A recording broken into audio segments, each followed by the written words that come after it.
हाँ जी बेटे, आओ शुरू करें। After the break second part of lecture number 5 marathon. बेटे ये सामने स्क्रीन पे देखो, आपके क्वेश्चन है शिवा लिमिटेड। ऑडियो वीडियो सब ओके? ओके।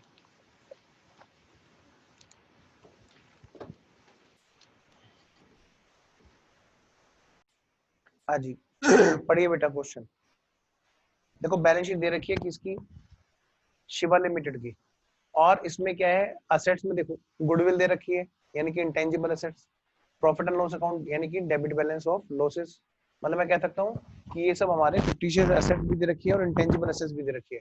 और याद करो बेटे, इंटेंजिबल एसेट्स में बताया था कि जब कुछ ना बोले तो गुडविल और पेटेंट, ये दो चीज हैं कि अगर ये अकेले दिखाई दें तो इनको पकड़ के धो दो, मेरा मतलब राइट ऑफ कर दो।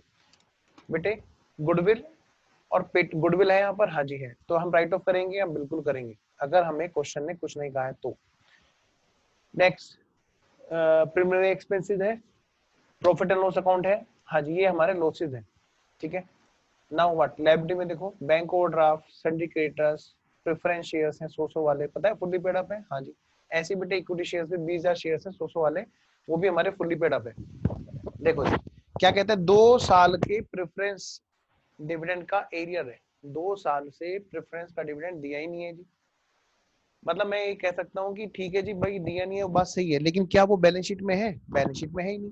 यानी कि अगर वो छोड़ भी देंगे तो भी हम इसका कोई अकाउंट क्लोज नहीं करेंगे। रीजन, क्योंकि वो बुक्स में आया ही नहीं है, ठीक है। Company had bad time during the last 2 years, मैं फुल स्क्रीन पे क्वेश्चन ले आता हूँ। कंपनी का जो है पिछले 2 साल से बड़ा बुरा समय चल रहा था, and hope for better business in future, उसको लग रहा था कि भाई आगे अच्छा काम करेंगे, earning profit and paying dividend, और भैया प्रॉफिट अर्न करेंगे और पे करेंगे dividend, provided the capital base is reduce. अभी भाई कंपनी का ठीक है, लास्ट के 2 साल खराब निकले, लेकिन कंपनी को आगे होप है कि वो चल सकती है अच्छा और अच्छा काम कर सकती है। बस एक शर्त है क्या, कि भाई उसका जो कैपिटल बेस है वो सही हो जाए, ठीक है। तो उस कैपिटल बेस को सही करने के लिए ये बात बताई गई है, an internal reconstruction scheme as follows was agreed by all concern, ठीक है जी। जहां जहां से कंसर्न से अप्रूवल लेनी थी सबसे अप्रूवल ले ली, और ये है जी स्कीम ऑफ इंटरनल रिकंस्ट्रक्शन जो अप्रूव हुई। 1 से लेके 6 पॉइंट तक है, ठीक है। चलो जी देखेंगे जी क्या है, लेकिन आप ये देखो क्या यहाँ पर, show the total loss to be borne by equity and preference share holder for the recognisation reorganisation. कह रहे हैं जो भी लॉस इक्विटी शेयर्स और प्रेफरेंस शेयर होल्डर को बियर करना है वो डिटरमाइन करो।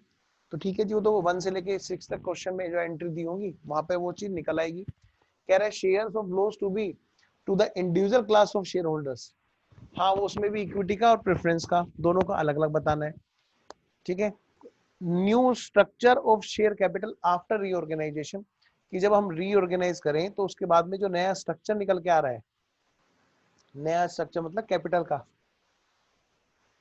वो भी बताइए। वर्किंग कैपिटल है रीऑर्गेनाइज कंपनी की, करंट एसेट्स करंट लायबिलिटीज कितने की बची भाई, करंट एसेट्स में करंट लायबिलिटीज घटाकर बता दो, वो है हमारी working capital.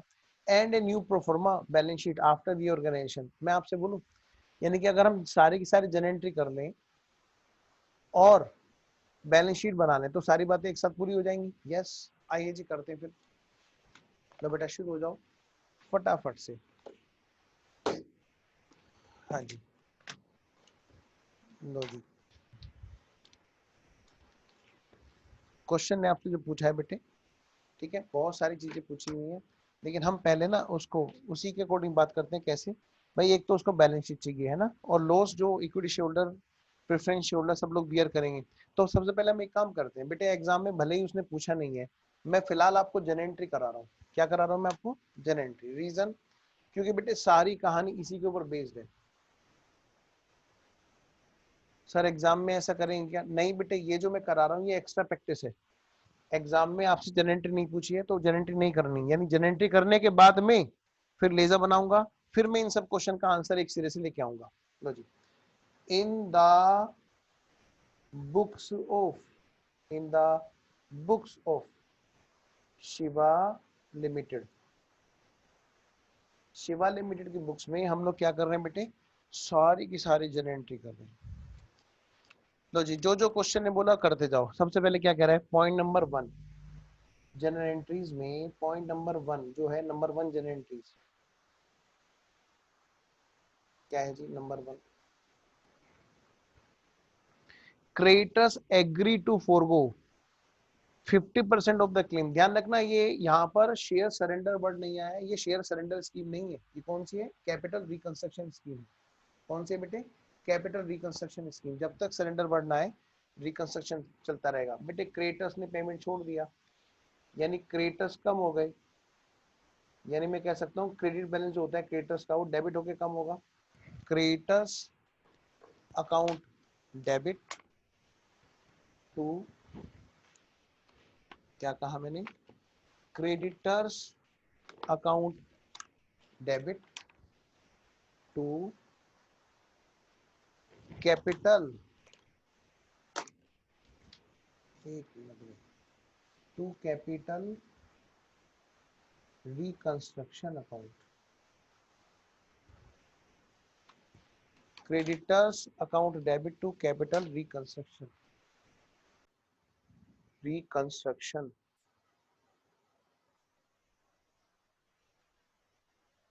account being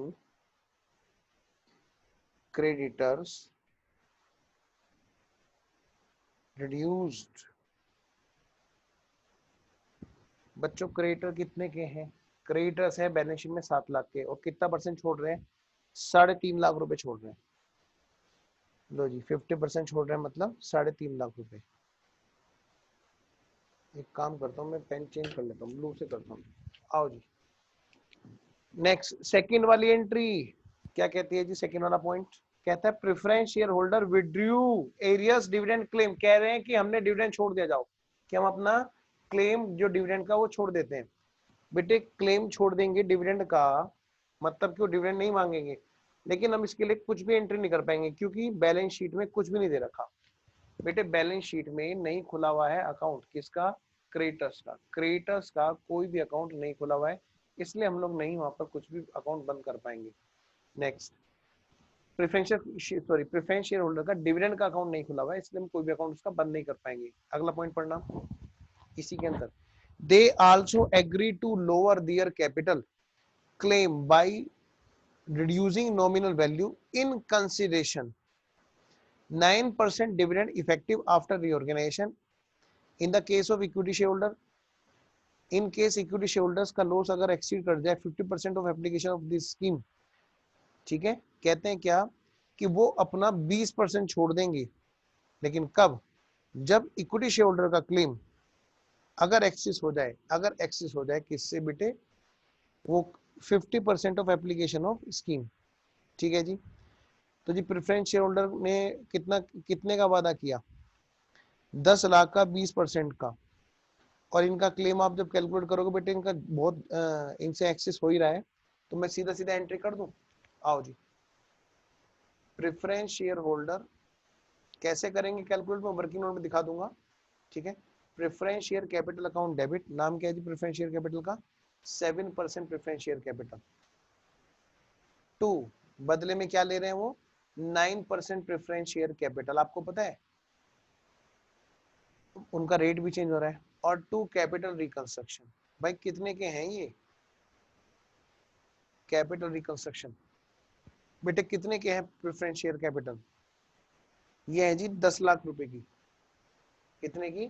10 lakh रुपए की कैपिटल है, जिसका 20% वो क्या कर रहे हैं?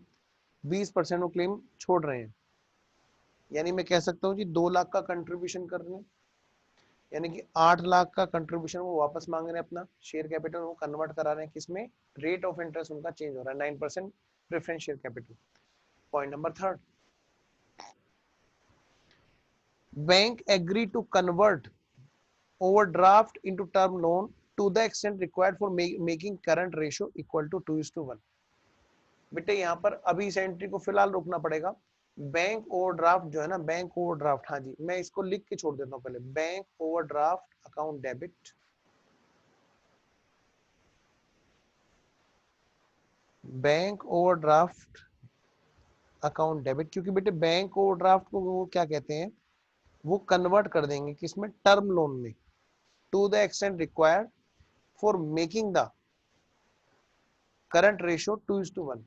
भाई इसमें से क्या है, कुछ पोर्शन तो चला जाएगा टर्म लोन में और बाकी वो क्या कर देंगे, कैपिटल रिकंस्ट्रक्शन में, वो इतना पोर्शन वो छोड़ देंगे, बशर्ते इनको टर्म लोन में कन्वर्ट कर दें। लेकिन टर्म लोन में कितना करेंगे वो अभी हम वर्किंग नोट के बाद जानेंगे। नेक्स्ट पढ़ना जरा आगे, कह रहे revalued figure for plant machinery was accepted as ₹15 lakh. बेटे प्लांट मशीनरी कितने की, 18 लाख की। नंबर 4, तो भाई प्लांट मशीनरी की वैल्यू घट गई, 15 लाख पे आ गई, तो भाई capital reconstruction account debit to plant and machinery. बेटे घटा दो इसको 3 लाख रुपए से बच्चों, 18 लाख में से 3 लाख उड़ गए, 15 लाख की तभी तो रहेगी। नंबर 5, हाँ जी नंबर 5 जरा पढ़ो, debtors to the extent of 4 lakh were consider good. Debtors कितने के हैं जी, साढ़े, ये 7.5 लाख रुपए के। कह रहे 4 लाख के गुड है, बाकी क्या है बैड। इसका मतलब क्या है, डेटर्स की वैल्यू घटी। बेटे हमारी असेट्स की रिवैल्यूएशन में वैल्यू घट गई, capital reconstruction account debit to debtors. Sir हम इकट्ठी एंट्री कर सकते थे क्या, बिल्कुल कर सकते थे जी। बेटे 7.5 के हैं, 4 रह गए, मतलब 3.5 उड़ गए, यानी 3.5 की वैल्यू घट गई। नंबर 6, हाँ जी, equity shares shall be exchange for the same number of equity shares at a revised denomination after the required as required after reorganisation. कह रहे same number of equity shares हम इशू करेंगे, लेकिन कितने रुपए के इशू किए जाएंगे वो आपको कब निकल पाएगा, after reorganisation eight a revised denomination as required. ठीक है जी, कह रहे हैं कि पहले आप अपना देख लो कितने का कंट्रीब्यूशन कराना है। यानी मैं कह सकता हूं इक्विटी शेयर कैपिटल पुराने वाली वापस ले ली जाएगी, जो कितना है 20,000 equity shares into 100,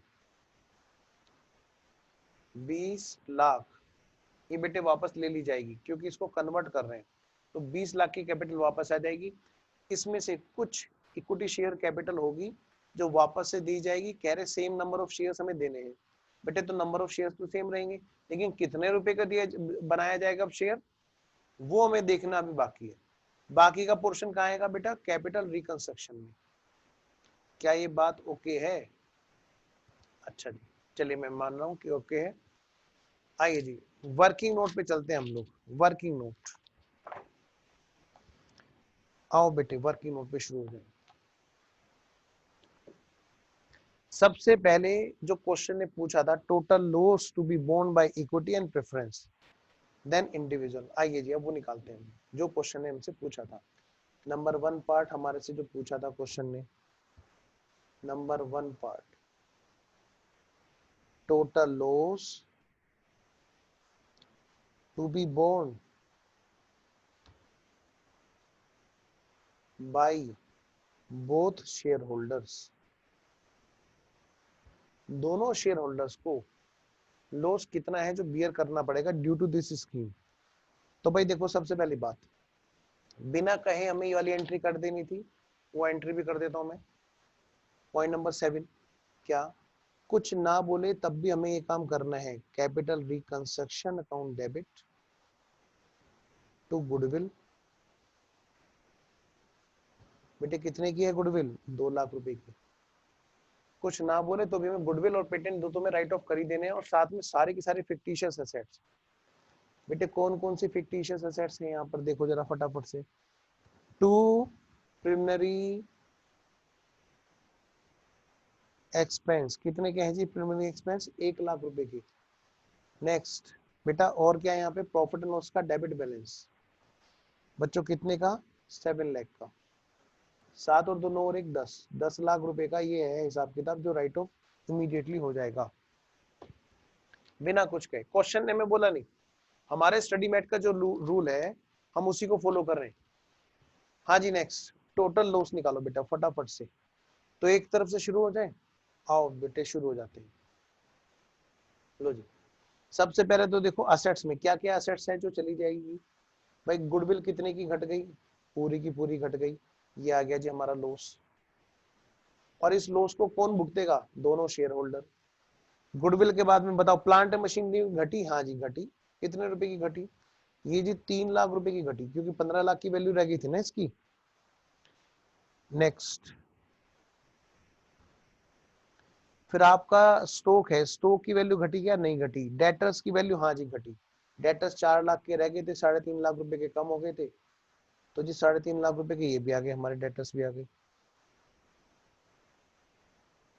next, प्रीमियरी expenses, कुछ ना बोले तो सारी की सारी फिक्टिशियस एसेट्स उड़ा देनी है, हमने भी उड़ा दीजिए। और ये कितने का है जी, ये है जी 1 लाख रुपए की, 1 लाख, 1 लाख रुपए। बेटे प्रॉफिट एंड लॉस अकाउंट का डेबिट बैलेंस 7 लाख रुपए।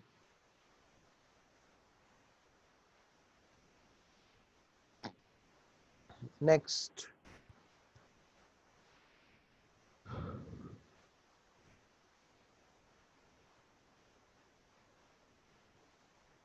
चलो जी यहां तक हो गया। ये तो है बेटे लॉस, जो लॉस इकट्ठा हुआ असेट्स पर, लॉस कलेक्टेड। बेटे इसमें से घटाओगे जरा प्रॉफिट पार्ट, कौन से वाला, जो क्रेडिटर्स पे, क्रेडिटर्स फॉरगो, उन्होंने छोड़ दिया। कितना छोड़ दिया जी, 3 लाख के थे, नहीं 7 लाख के थे बेटे, 50% छोड़ दिया, 3.5 लाख। तो जरा देखना एक बार लॉस का क्या बैलेंस आया जी, 2 और 3 5 और 3 8 और ये 1 9 और 7 16, 16,50,000। 16,50,000 में से घटा दो जी 3.5 लाख, बेटे 13 लाख रुपए, 13 लाख रुपए का नुकसान है जो ओवरऑल मिला करके दोनों शेयर होल्डर को बियर करना है। इसी क्वेश्चन का फिर सेकंड वाला आंसर, वो कहता है कि इस लॉस को ये बताओ अब दोनों के दोनों अलग अलग कितना बियर करेंगे, दोनों के दोनों अलग अलग कितना बियर करेंगे। क्वेश्चन ने हमें बता दिया, क्या बता दिया कि भाई यहाँ पर जो है, यानी कि इंडिविजुअल लॉस हमारे से पूछा, individual share in loss by both share holders.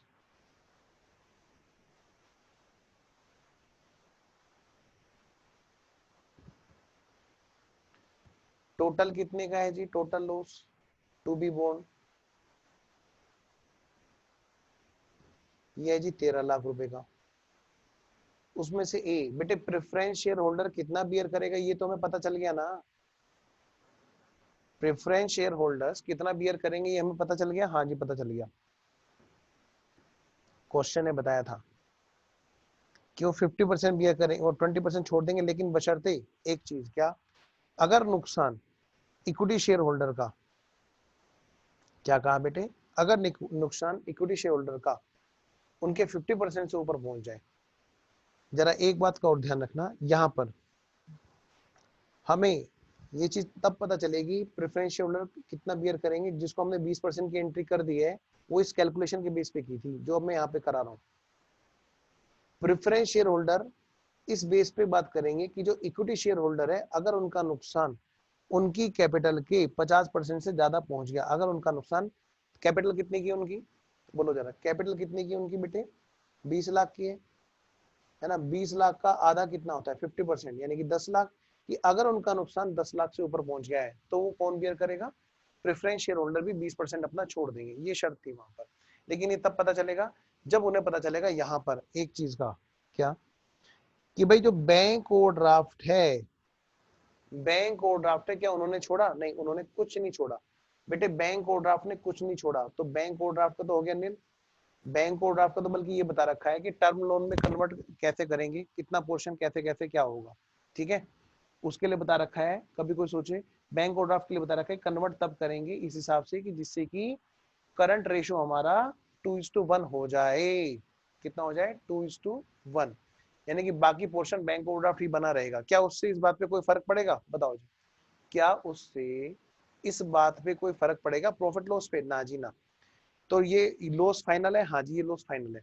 अगर ये 13 लाख पूरा का पूरा इक्विटी वाले बियर करें तो क्या ये उनके 50% से ज्यादा नहीं हो जाएगा, उनकी कैपिटल कितने की, 20 लाख की, 20 लाख का 50% कितना है, 10 लाख।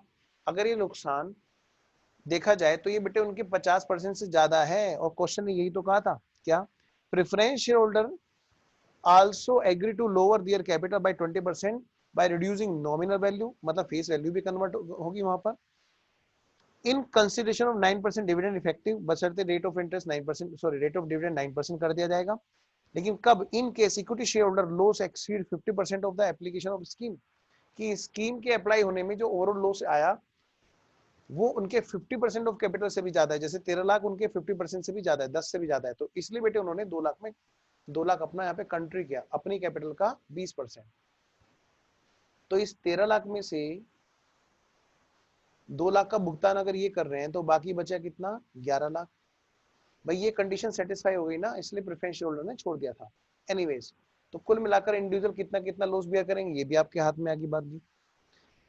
ठीक है जी, तो मैं कह सकता हूं कि अब हम बता सकते हैं कि इक्विटी शेयर कैपिटल की क्या एंट्री होगी कंट्री करने की। कितना बताओ बेटे, कितना नुकसान बियर करेंगे वो लोग? 11 lakh.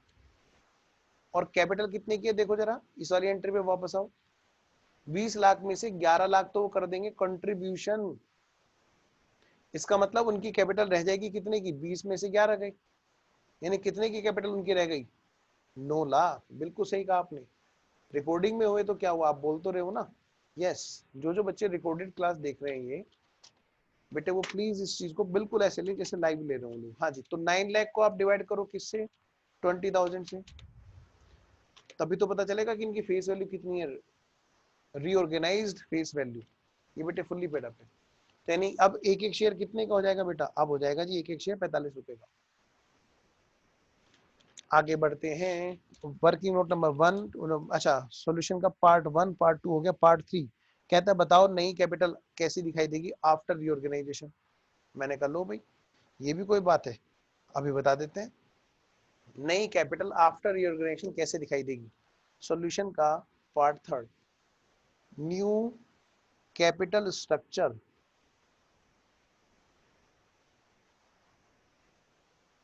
After reorganisation, after reorganisation.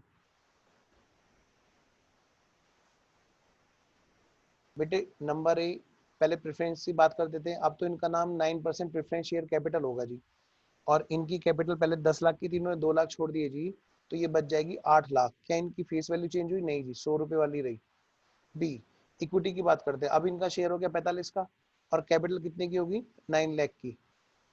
तो इक्विटी शेयर कैपिटल, अब पता है नंबर ऑफ शेयर सेम रहे, कितने? 20,000 इक्विटी शेयर्स। ये इसका कैपिटल स्ट्रक्चर होगा रिवाइज्ड। मैं खाली कैपिटल की बात कर रहा हूँ जी। कुल मिलाकर के 17 लाख की कैपिटल हो जाएगी। अब हमारा कैपिटल बेस ये होगा जी, डेट इक्विटी रेशियो के हिसाब से 17 लाख होगा जी, जिसको कह रहे थे ना कि हम लोग अपना कैपिटल बेस सुधारना चाहते हैं। तो अब बच्चे क्या करेंगे, फटाफट से पॉइंट नंबर 4 पे आएंगे। कह रहा है वर्किंग कैपिटल बताओ जी, दोबारा से जो कंपनी रीऑर्गेनाइज हुई इसकी वर्किंग कैपिटल। पॉइंट नंबर 4 है सॉल्यूशन का पार्ट नंबर 4 कि revised working capital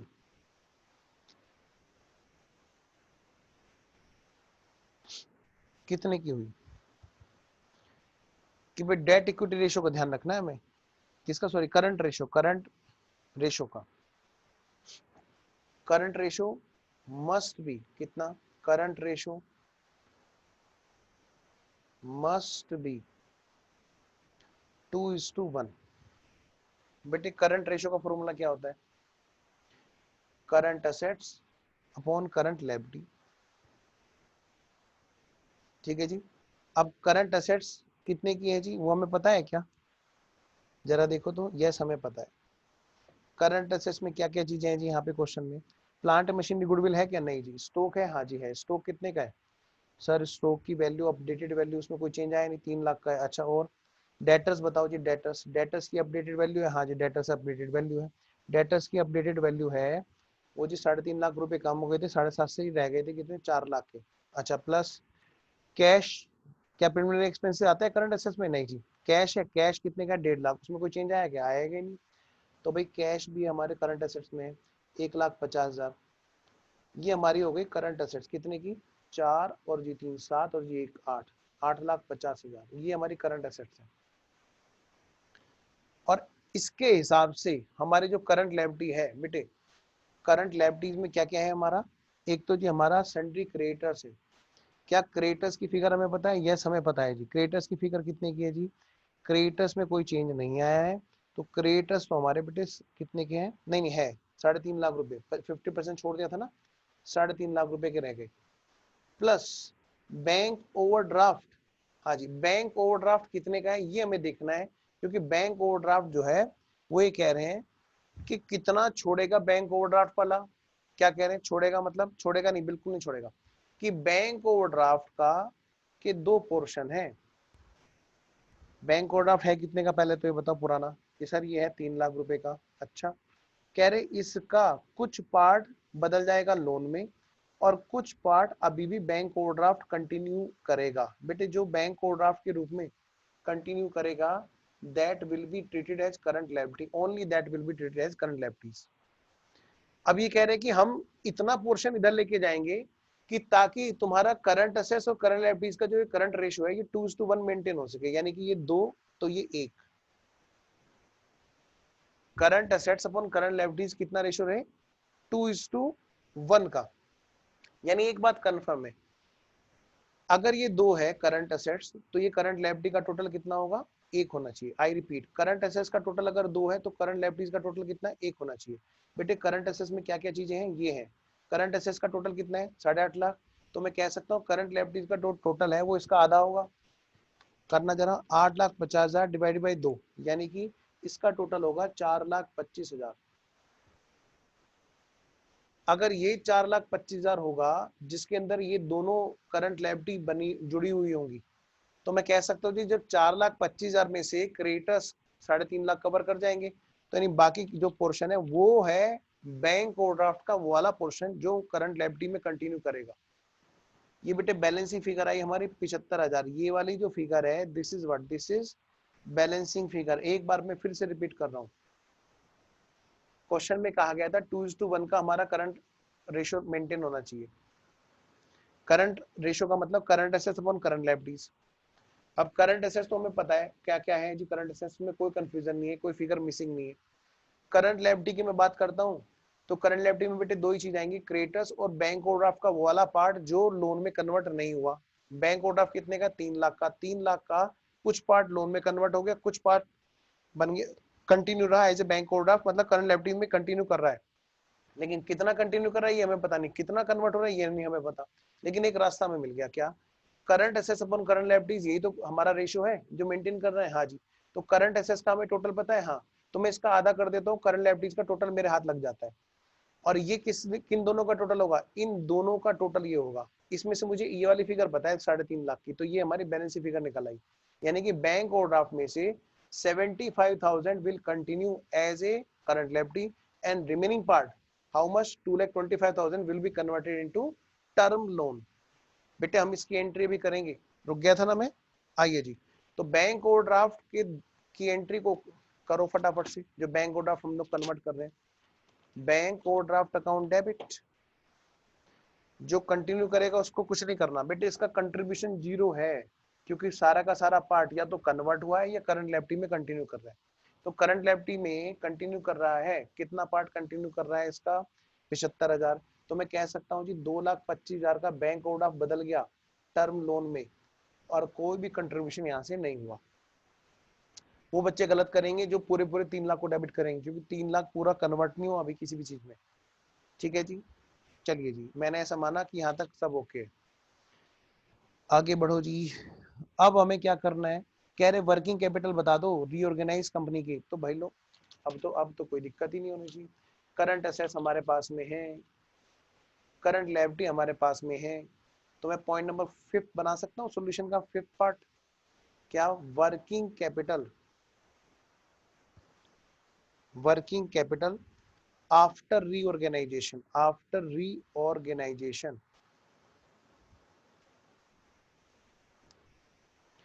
current assets minus current liabilities.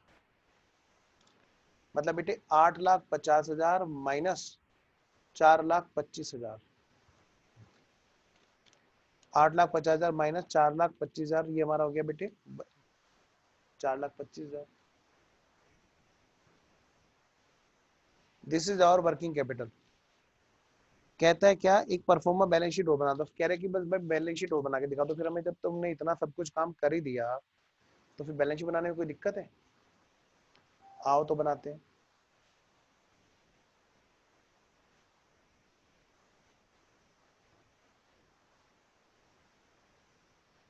फटाफट से कॉलम खींचो बेटे बैलेंस शीट के।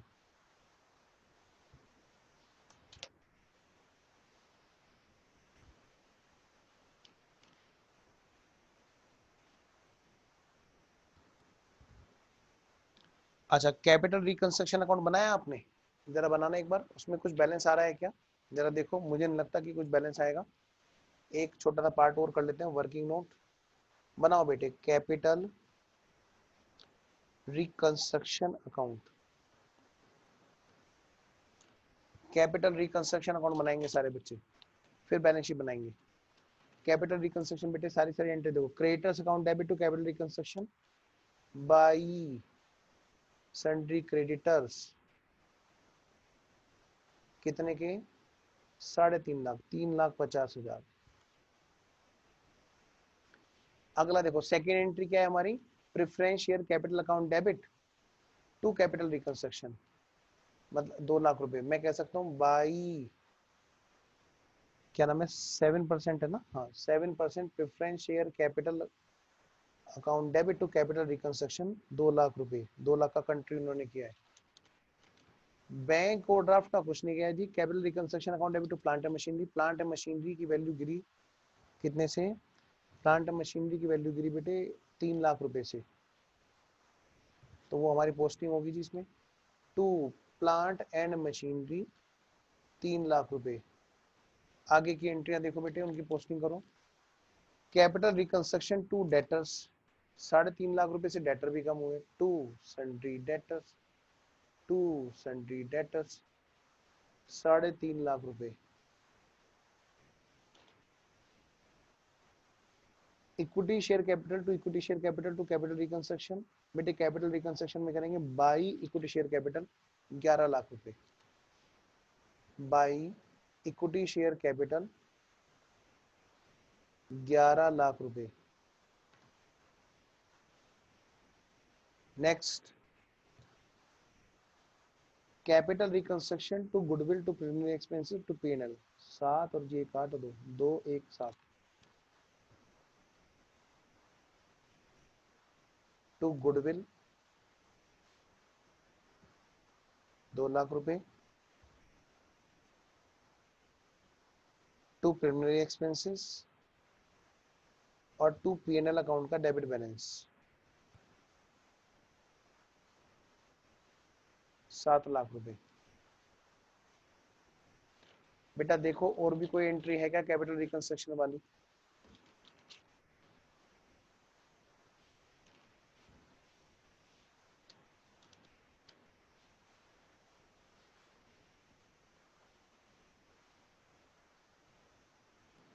बेटा टोटल करना, 3 और 3 6 और 2 8 और जी 8 16, 16,50,000। 11 और 2 13 और जी 3, 16,50,000।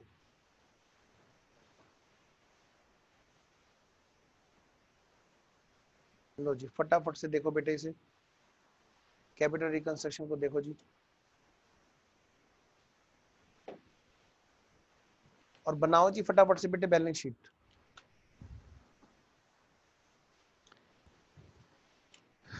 लो जी जल्दी करो बैलेंस शीट।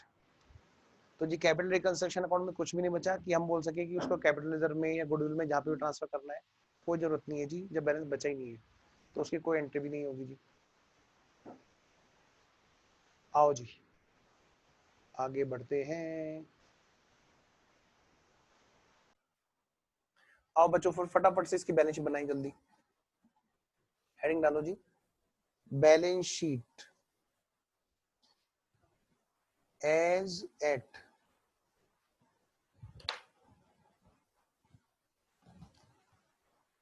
31 मार्च। किसके? ये शिवा लिमिटेड। बेटे बैलेंस शीट के साथ में वर्ड एंड रिड्यूस भी ऐड होना है, आपको याद हो शायद, एंड रिड्यूस्ड,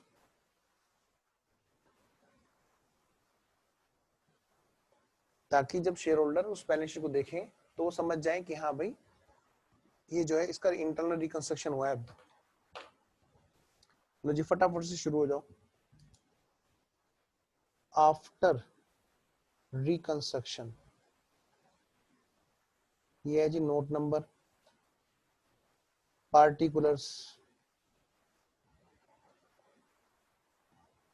सबसे पहले हेडिंग डाल दो,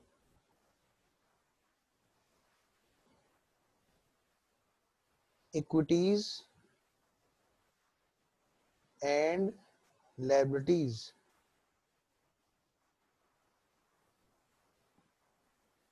इक्विटीज एंड लायबिलिटीज, क्या क्या है यहाँ पर, share holders funds,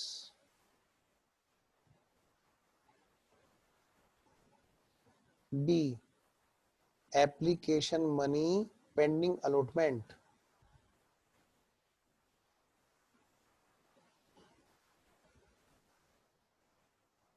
C non current liabilities and provisions, D current liabilities and provisions. यहाँ पे नॉन करंट लायबिलिटीज रहेगी कोई, हाँ टर्म लोन आएगा ना नंबर 2, तो नोट नंबर 3 अपना करंट लायबिलिटीज, फिर बेटा टोटल हो जाएगा। इसके बाद असेट्स, नंबर सेकंड पार्ट है अपना असेट्स, दो ही है जी इसमें, नॉन करंट असेट्स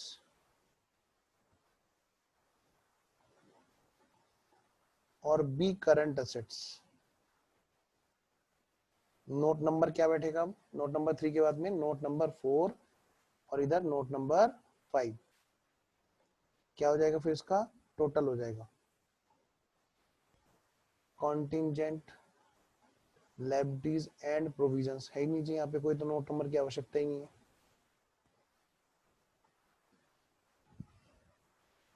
शुरू हो जाओ जी यहीं पे, नोट नंबर 1, सबसे पहले बेटे नोट नंबर 1, हेडिंग डालो share holders funds, after reconstruction तब हमें देना है जी, कॉलम खींच देंगे करंट ईयर प्रीवियस ईयर, या आफ्टर एब्जॉर्प्शन बिफोर एब्जॉर्प्शन, हाँ करंट ईयर में फिगर डालेंगे बस बेटे। सबसे पहले अपना शेयर कैपिटल, शेयर कैपिटल कौन कौन सी है, एक तो आपकी इक्विटी शेयर कैपिटल है और एक आपकी 9%, पता है ना नाम चेंज हो गया था, 9% प्रेफरेंस शेयर कैपिटल। आपको पता है 10 में से 2 का उन्होंने कंट्रीब्यूशन कर दिया था, ये बच गई कितनी 8 लाख। इक्विटी वालों का क्या हाल था, उन्होंने 20 में से 11 छोड़ दी थी, यानी कि 9 लाख रुपए की कैपिटल उनकी रह गई थी, तो ये बेटे कुल मिलाकर 17 लाख रुपए की उनकी कैपिटल हो गई थी। प्रीवियस ईयर की डालना चाहे तो डाल दो बेटे, बिफोर एब्जॉर्प्शन क्वेश्चन में जो दे रखा है, डालने क्या, चलो डाल देते हैं, आप भी क्या याद रखोगे, लो जी बिफोर एब्जॉर्प्शन में डाल देते हैं भाई। इक्विटी कैपिटल थी पहले 20 लाख की, और प्रेफरेंस शेयर कैपिटल कितने की थी, 10 लाख की, यानी टोटल ये 30 लाख की कैपिटल थी बेटे। इससे पता तुरंत चल जाएगा एकदम से शेयर होल्डर को, जो इन्वेस्टर होगा, जो फाइनेंशियल स्टेटमेंट का यूजर है, कि 30 लाख से 17 लाख की कैपिटल घटी है due to reconstruction.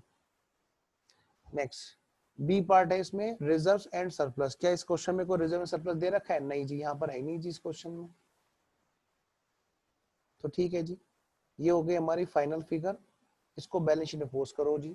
Total 17 lakh और 30 लाख,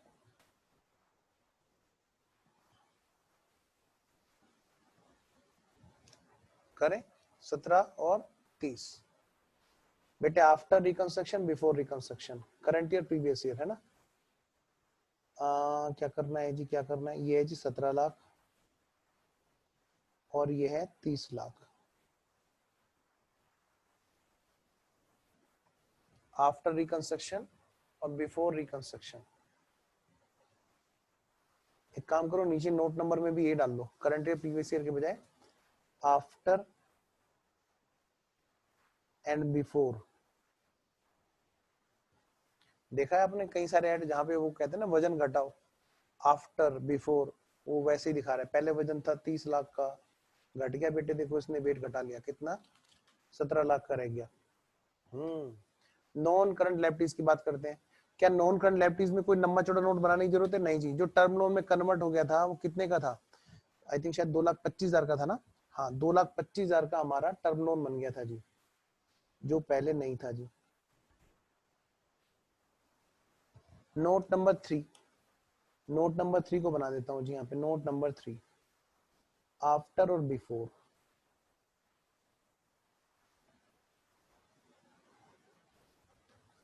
तो जी आफ्टर और बिफोर में नोट नंबर 3 क्या क्या है जी हमारे पास में? एक तो जी हमारे पास में सन्ड्री क्रेडिटर्स, बिफोर में कितना था? ये 7 लाख का था जी। आफ्टर में इन्होंने 3.5 छोड़ दिए थे, 3.5 बच गए थे। बैंक ओवरड्राफ्ट बिफोर में कितने का था? कि जी बिफोर में तो था ये पूरा का पूरा 3 लाख का। और आफ्टर में, कि आफ्टर में रह गया खाली 75,000 का एज ए करंट लायबिलिटी। ये है जी current liabilities and provisions. Current liabilities and provisions पहले थे जी टोटल ये 10 लाख के, अब है 4,25,000 के। बेटे तो 4,25,000 लिख दें फटाफट से हम लोग बैलेंस शीट में। 4,25,000 और 10 लाख आफ्टर और बिफोर में लिख दो बेटे बैलेंस शीट में। हाँ जी, 4,25,000 और बिफोर में कितना? 10 लाख। टोटल करें 10 और 30 40। इधर बात करें 4 और 2 6, 6,50,000 और ये 17, 23,50,000। आइए जी नॉन करंट एसेट्स के नोट्स पे चलते हैं, नोट नंबर 4 पे। बेटे नॉन करंट एसेट्स में क्या है यहाँ पर? क्या गुडविल है यहाँ पर? ना जी, बस एक ही चीज है, वो क्या है बेटे? Plant and machinery. तो नोट बनाने की जरूरत भी नहीं, इसका मैं नोट नंबर चेंज करता हूँ। बेटे इसकी नोट नंबर बनाने की जरूरत ही नहीं, एक ही एसेट्स है यहाँ पे। तो मैं नोट नंबर 4 किसका कर रहा हूँ? करंट एसेट्स का। गुडविल है ही नहीं, प्लांट एंड मशीनरी है बस। पहले थी 18 लाख की, जो पता है कितने की वैल्यू घटी थी उसमें? प्लांट एंड मशीनरी की वैल्यू 3 लाख की घट गई थी बेटे, 15 लाख की रह गई थी। तो 15 लाख बची हुई वैल्यू यहाँ पे आई। अब बात करते हैं करंट एसेट्स की। पहले वाली करंट एसेट्स, आओ जरा वर्किंग नोट बनाते हैं। Note number notes to account में नोट नंबर 4 बनाते हैं जी, बिफोर और आफ्टर वाला note. Note number 4, current assets and loans and advances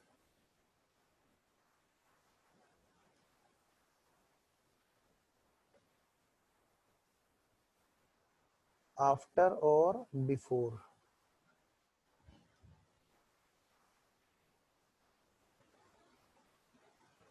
लो जी नोट नंबर 4 क्या क्या है जी जो हमारा करंट एसेट्स में आना है? क्या क्या है जी जो हमारा करंट एसेट्स में आना है? लो जी, सबसे पहले बेटे स्टॉक आपका, जिसको आप क्या लिखते हो? इन्वेंट्रीज। फिर आपका क्या है जी? डेटर्स, ट्रेड पेबल जिसको आप बोलते हो।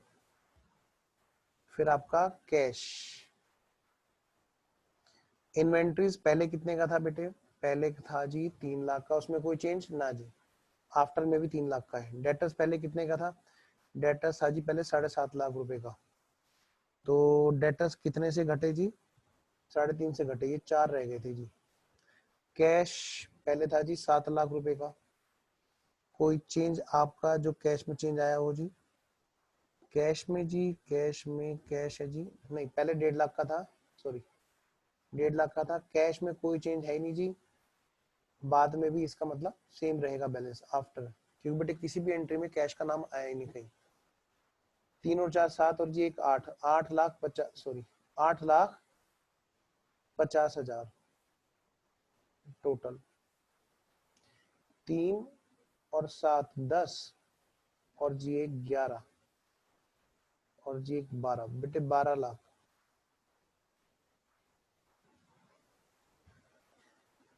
लो जी फटाफट से इसको पोस्ट करो बैलेंस शीट में। करंट वाले में 8.5 लाख और प्रीवियस वाले में 12 लाख। 8.5 लाख और 12 लाख, 12 और 18 कितने होते हैं? 40। एक और दो नहीं, 12 और 18 तो भाई 30 होते हैं। दो यस 30,000 होंगे। और इधर ये चलो करंट का बात करें अगर 23 लाख 15 23 लाख 50,000। अच्छा लास्ट ईयर में नॉन करंट एसेट्स में वो भी थे ना, गुडविल और लॉसेस। यस गुडविल भी था, प्रीमियम एक्सपेंसेस भी था बेटे। लास्ट ईयर में ये फिगर 18 की नहीं थी। इसमें क्या क्या चीजें थी? 18। इसका वर्किंग नोट बना दूं क्या? एक नोट नंबर बना देना चाहिए था। चलो वर्किंग नोट बना देते हैं। लास्ट यानी कि मैं कह सकता हूं before absorption non current assets बना ही लेना चाहिए था हमें। इसका एक नोट बना दे क्या? चलो बना देते हैं। गुडविल पहले था, हाँ जी था। अब है नहीं जी। प्लांट मशीनरी पहले कितने की थी? पहले थी जी 18 लाख की। अब कितने की जी? अब तो ये 15 लाख की है, 3 लाख से गिर गई। अच्छा फिर ये तो हो गया जी टेंजिबल इंटेंजिबल का। फिर बेटे other non current assets, non current assets other वाली में एक तो आपका आ गया बेटे प्रीमियरी एक्सपेंसेस और एक हो गया आपका प्रॉफिट एंड लॉस अकाउंट का डेबिट बैलेंस। लो जी बेटा प्रीमियरी एक्सपेंसेस पहले कितने के थे? देखो बाद में तो ये इन दोनों में से कोई नहीं रहा, बाद में तो रहा नहीं, सबको राइट ऑफ कर दिया गया। इससे पहले कितने के थे? पहले थे जी प्रीमियरी एक्सपेंस थे 1 लाख रुपए के और प्रॉफिट लॉस का डेबिट बैलेंस था 7 लाख रुपए का। 7 और 1 8 और 2 10 और 18 28 लाख। बेटा प्लीज एक बार इसको नोट कर लो, इसको नोट नंबर 4 दे दो और उसको कर दो नोट नंबर 5। जो करंट एसेट्स का हमारा नोट है उसको नोट नंबर 5 कर दो वापस से। ठीक है नोट नंबर 4 इसको दे दो प्लीज, इसको नोट करो और बैलेंस शीट में पोस्ट करो। 15 लाख लास्ट वाले में कितना? 28 लाख। मैं करूं? लो जी ये है कितना? 28 लाख लास्ट ईयर वाला, मतलब बिफोर एब्जॉर्प्शन। और ये है बेटे नोट नंबर 4 और ये है नोट नंबर 5। जल्दी करो जी फिर अगला क्वेश्चन करते हैं। अगला क्वेश्चन बड़ा अच्छा क्वेश्चन है, ये भी अच्छा था, वो भी अच्छा है, आगे जो करेंगे वो भी अच्छा रहेगा। बेटे ये क्वेश्चन बड़ा मजेदार है। इसमें 6 महीने के बाद की बैलेंस शीट बनानी है, उसके बाद में जाके अमलगमेशन हो, अच्छा अमलगमेशन नहीं, फिर जाके इंटरनल रिकंस्ट्रक्शन होगा जी।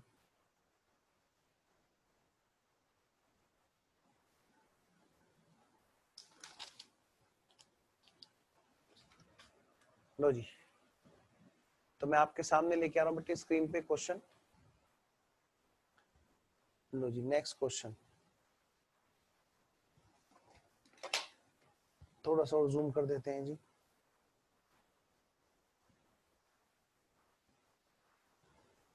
नहीं जूम आउट करना पड़ेगा।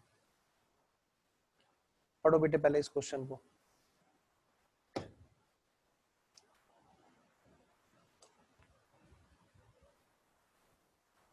क्वेश्चन पढ़ो जी।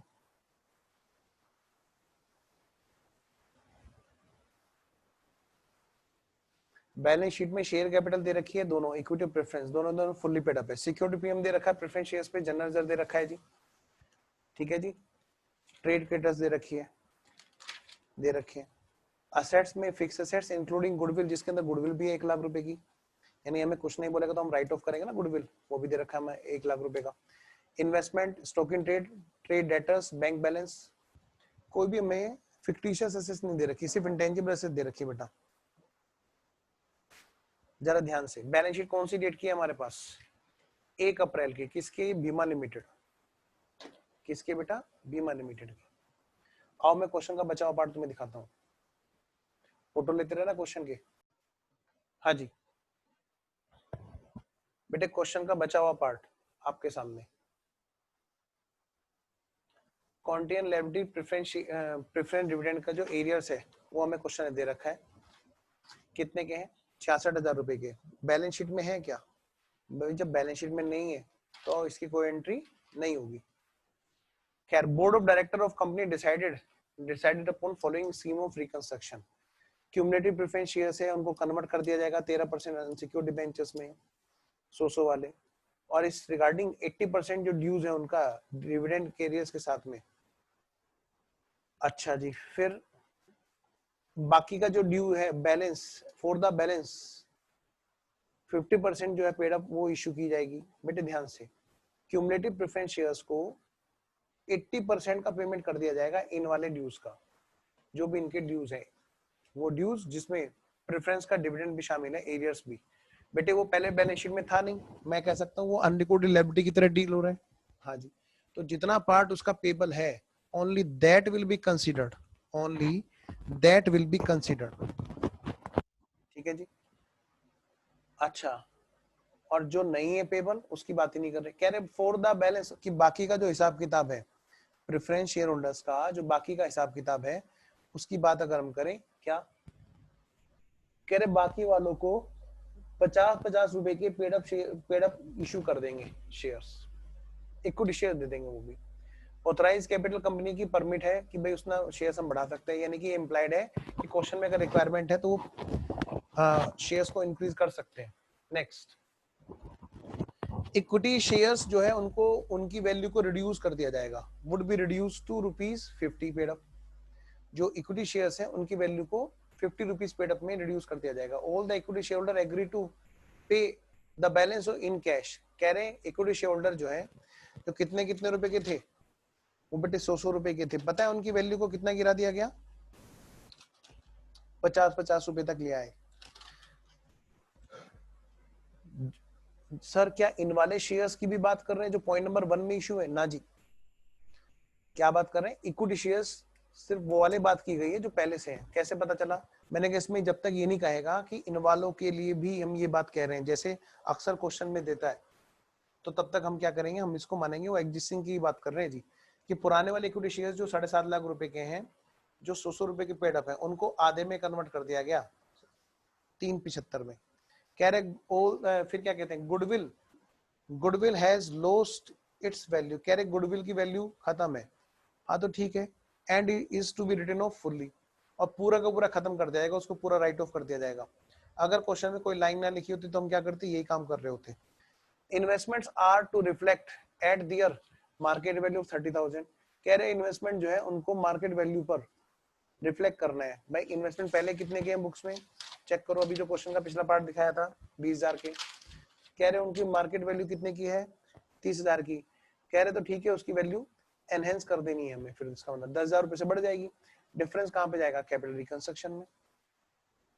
क्या कहता है जी? ऑब्सोलेट आइटम है एक स्टॉक के अंदर, स्टॉक के अंदर कुछ ऑब्सोलेट मतलब बेकार आइटम है, पुराना, जो बिल्कुल खंडर हो चुका है, ऑब्सोलेट, वो अब मार्केट में एज पर ट्रेंड नहीं है। कह रहे 50,000 रुपए का है, कह रहे उसको राइट ऑफ कर दो, ठीक है, तो उसकी वैल्यू गिरा देंगे, capital reconstruction to stock. Bad debts है to the extent of 5% total debtors to be provided for. बेटे प्रोवाइडेड फॉर बोला है, ठीक है ना, इसका मतलब वो प्रोविजन बनाना है, तभी आप उसको बैड डेट्स कर दो। ठीक है जी, अगर ये प्रोवाइडेड फॉर वर्ड नहीं लिखा होता तो हम क्या कर रहे होते हैं, हम उसको बैड डेट्स की तरह राइट ऑफ कर रहे होते हैं डेटर्स को। Fix assets to be written down by. बेटे फिक्स एसेट्स की वैल्यू 1,50,000 से गिरानी है, ठीक है। कह रहे ये स्कीम बनाई गई उसमें जिसमें ये सब बातें हैं। देखो ऊपर लाइन क्या लिखी है, the board of director of company decided upon this scheme. बेटे ऐसे तो पता नहीं सपने देखते रहो, जब तक उस पे कोर्ट की अप्रूवल नहीं लग जाएगी, जब तक उस पे कंसर्न पार्टी की अप्रूवल नहीं लग जाएगी, तब तक उस स्कीम का कोई वैल्यू नहीं है। तो अगली लाइन लिखी हुई, the scheme was duly approved and put into effect, और वो स्कीम इफेक्ट में लेके आए। कह रहे कंपनी ने बिजनेस उसके बाद में किया, अगले 6 महीने तक किया, ठीक है, और 6 महीने का डेप्रिसिएशन ये है जी, प्रॉफिट ये है जी। हाफ ईयरली जो वर्किंग रिजल्ट है उसमें डेटर्स और स्टॉक पर कैश पर ये चेंज आया है जी।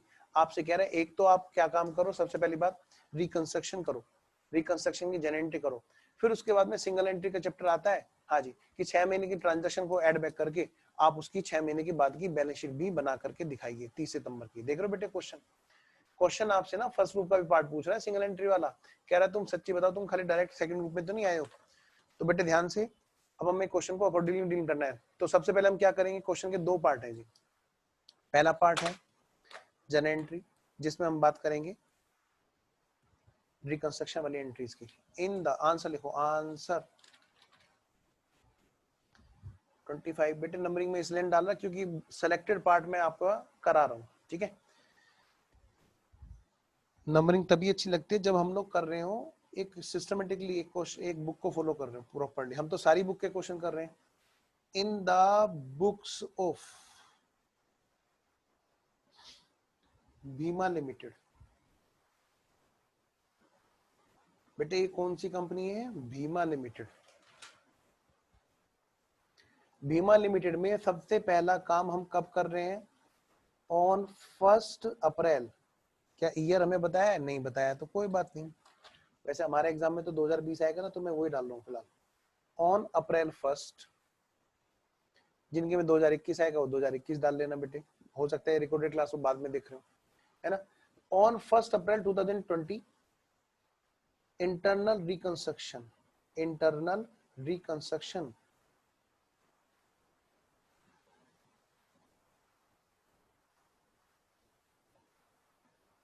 हम लोग क्या कर रहे हैं, इसकी जनरल एंट्रीज।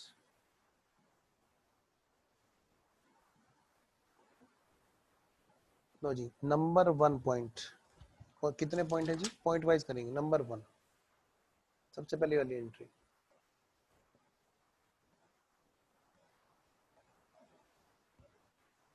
चलो जी फटाफट से करो जल्दी। हाँ जी, क्या कहते हैं, cumulative preference shares are to be converted into 13% preference 30% debentures of 100 is in regards to 80% of dues and balance dues क्या वो 50%, वो 50 रुपीज उसमें कर देंगे। सबसे पहली बात बेटे, सबसे पहली बात इनके ड्यूज क्या हैं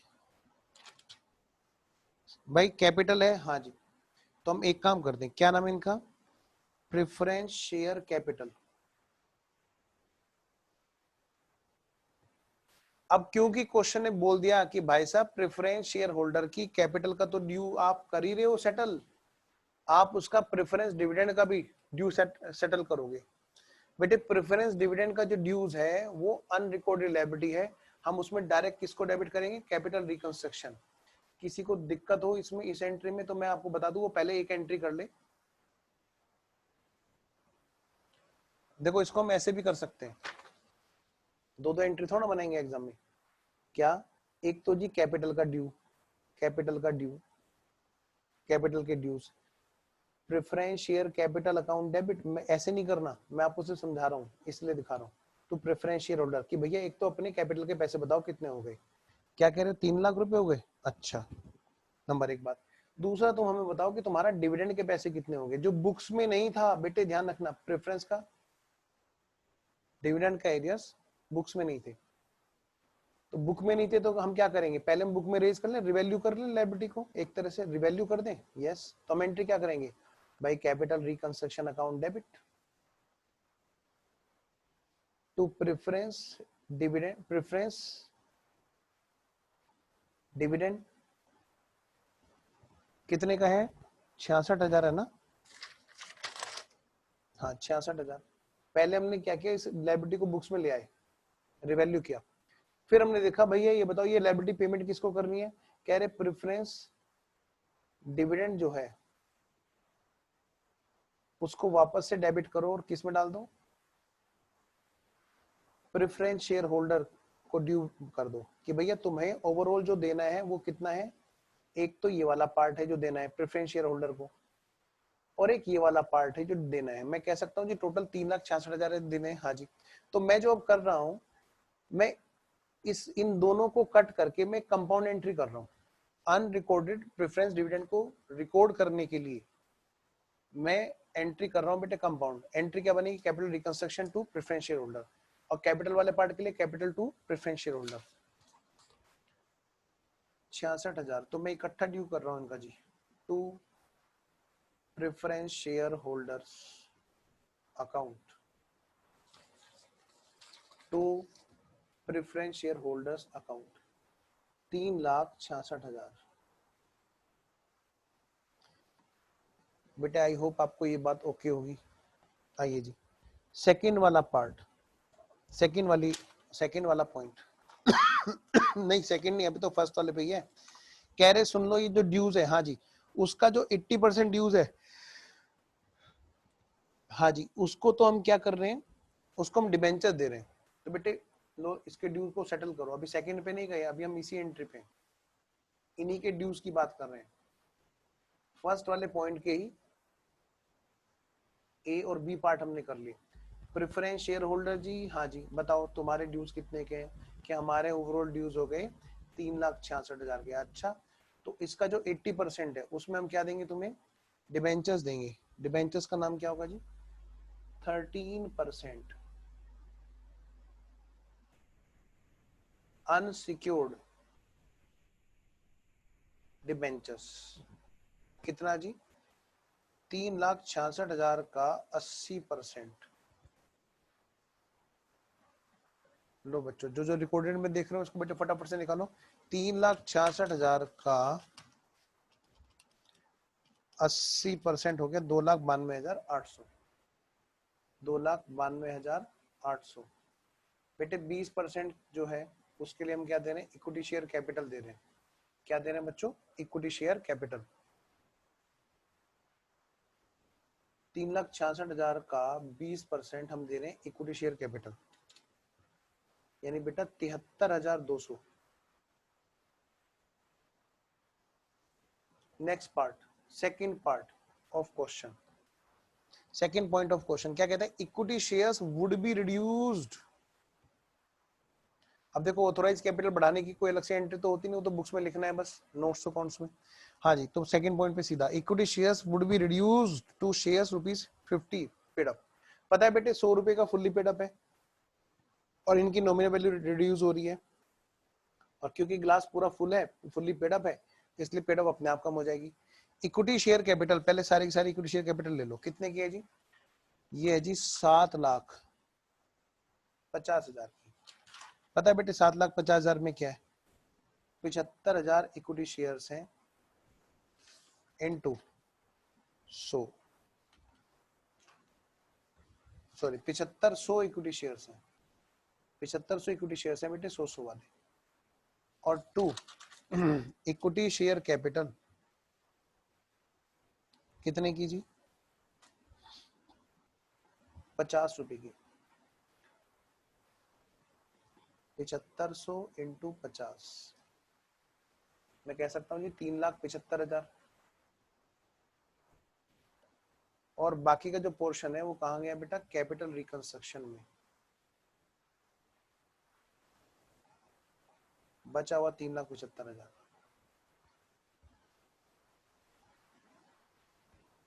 नंबर थर्ड,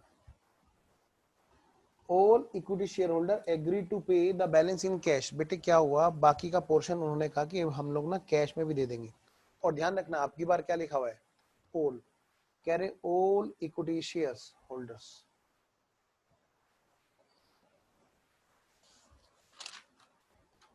कह रहे बाकी का पोर्शन भी वो कैश में दे देंगे। बताना जरा बाकी का पोर्शन कितना है जी जो कैश में देंगे? अच्छा, इन्होंने खाली पेड अप वैल्यू घटाई है।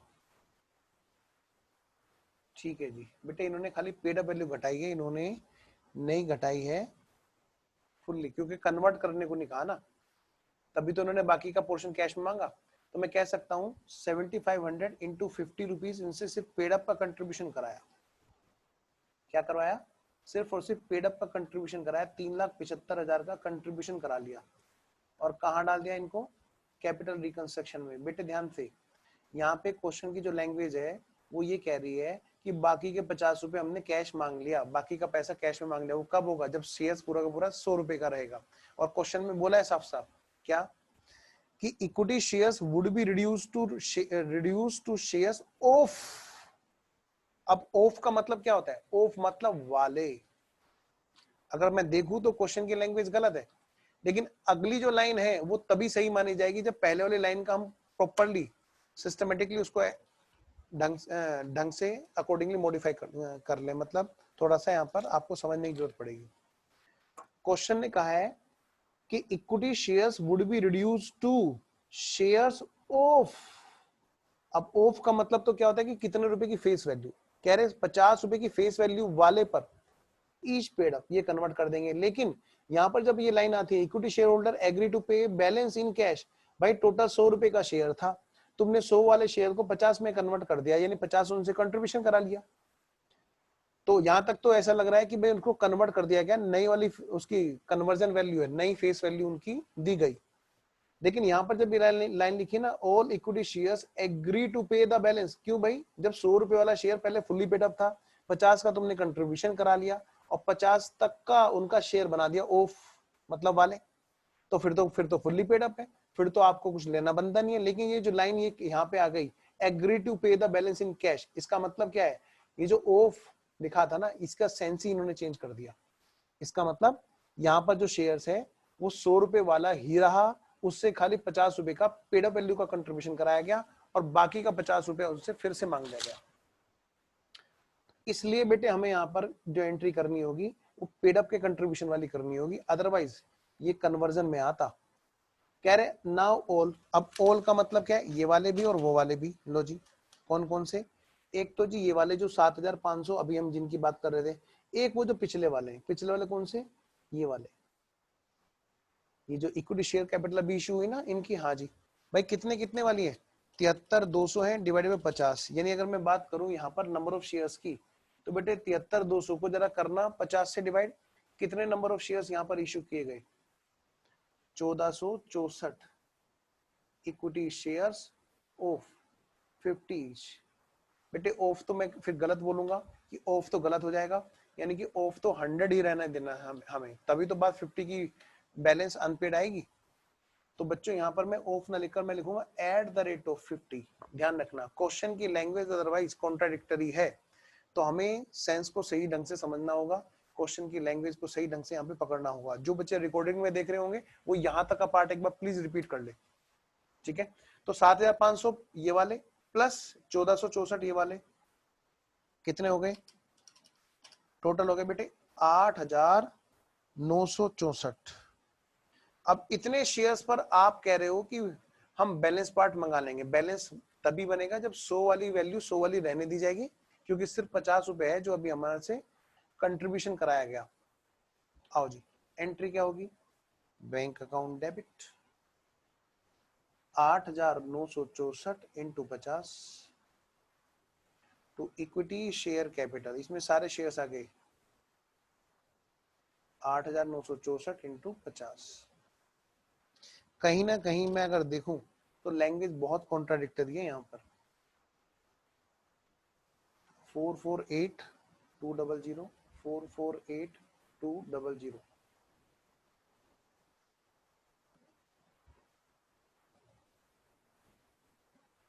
हाँ जी, पॉइंट नंबर थर्ड के बाद में अब बेटे point number 4। Point number third आपके लिए मैंने स्क्रीन पे फ्रीज कर दिया ताकि आप नोट कर सकें। मैं चल रहा हूँ जी पॉइंट नंबर 4 पे। पॉइंट नंबर 4 कहता है गुडविल जो है उसकी वैल्यू खत्म हो चुकी है, उसको राइट ऑफ कर दो। इन्वेस्टमेंट है वो 30,000 रुपए के रह गए मात्र, जो पहले कितने के हुआ करते थे बैलेंस शीट में? अच्छा, वो 20,000 के हुआ करते थे, इनकी तो वैल्यू बढ़ गई। ऑब्सोलेट आइटम है 50,000 का, उसको राइट ऑफ कर दो स्टॉक का। लो जी बेटे पॉइंट नंबर 4 की बात करते हैं। ये अब एक काम करते हैं, जो जो असेट्स गिर गई उनकी वैल्यू को हम क्या करते हैं, ऐसे कर लेते हैं, कैपिटल रिकंस्ट्रक्शन अकाउंट डेबिट। बेटे कौन कौन सी असेट्स गिर गई बताओ, किस किस की वैल्यू? एक तो जी गुडविल की, कितने की? 1,00,000 रुपए की, पूरा का पूरा, ठीक है जी। फिर और किसकी जी? स्टॉक है जी, स्टॉक की वैल्यू जी 50,000 रुपए से गिर गई। और क्या है बेटा? फिक्स असेट्स है, फिक्स एसेट्स को 1,50,000 रुपए से कम कर दिया गया, रिटर्न ऑफ बाई। तो रिजर्व फॉर बैड डेट्स देखो बेटे डेटर्स कितने के हैं? निकालो जी, डेटर्स कितने के हैं और उसमें 5% निकालो जी। डेटर्स है जी 1,54,500, कोई चेंज वैल्यू में ना जी, तो इसका 5% सीधा सीधा कर दो, 1,50,000 ना ना कितने के, 1,54,500, 1,54,500 का सीधा सीधा बेटे 5%, 7,725 का हमने प्रोविजन बना लेना है बेटे, 7,725 का प्रोविजन बनेगा।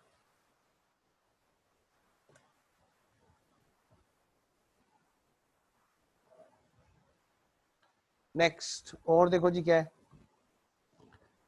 बेटे, बस तो घटने वाली चीज तो यही है, फटाफट से टोटल कर दो।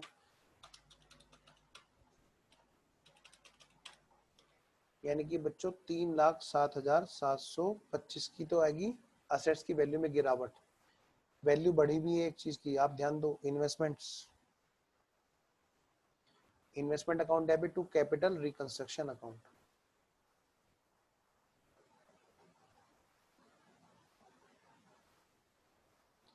₹10,000 से इनकी कीमत बढ़ी थी जी इन्वेस्टमेंट की, तो उस वैल्यू एप्रिसिएशन को भी हम बुक्स में ले आए।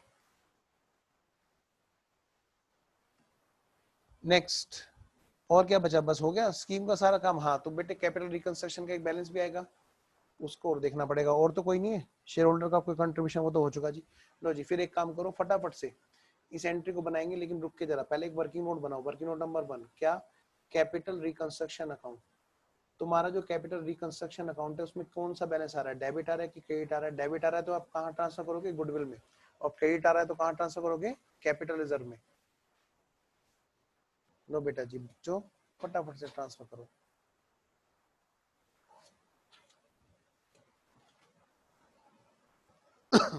पोस्टिंग करो बेटे सारी सारी, 1 पॉइंट से फर्स्ट पॉइंट से उठा लो, ए और बी में से।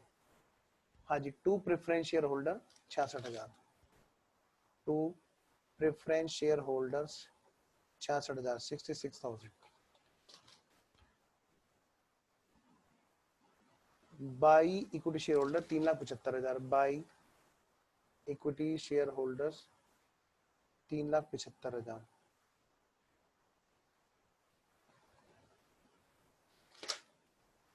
नेक्स्ट है आपका to goodwill, to stock, to fix assets और to reserve for bad debts. बेटा गुडविल है कितना, 1,00,000 की, और स्टॉक 50,000, 1,50,000 की फिक्स एसेट्स और 7,725 का की reserve for bad dates. By investments, investment की वैल्यू बढ़ी 10,000। आई होप यहाँ तक कोई दिक्कत नहीं है। देखो बेटे टोटल किधर का जाता है, उधर का 385 है, इधर का कर लो लेफ्ट वाला 66,000 प्लस 1,00,000 प्लस 50,000 प्लस 1,50,000 यानी 2,00,000 प्लस 7,725, इधर का टोटल है जी 3,73,725 और उधर का हो गया 3,85,000, क्योंकि उधर का ज्यादा है तो इधर की जो डिफरेंस आ रहा है वो कैपिटलिज्म में ट्रांसफर होगा। 3,85,000 11,275 बेटे कैपिटलिज्म में ट्रांसफर होगा, क्रेडिट बैलेंस है।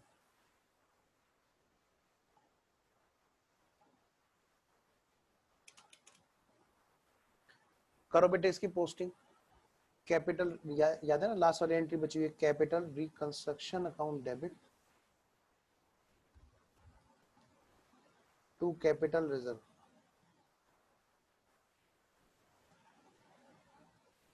11,275, 11,275 रुपए। बेटा एक काम और कर लेना, एक छोटा सा वर्किंग नोट और बना लेना। क्यों सर, और क्या करना है?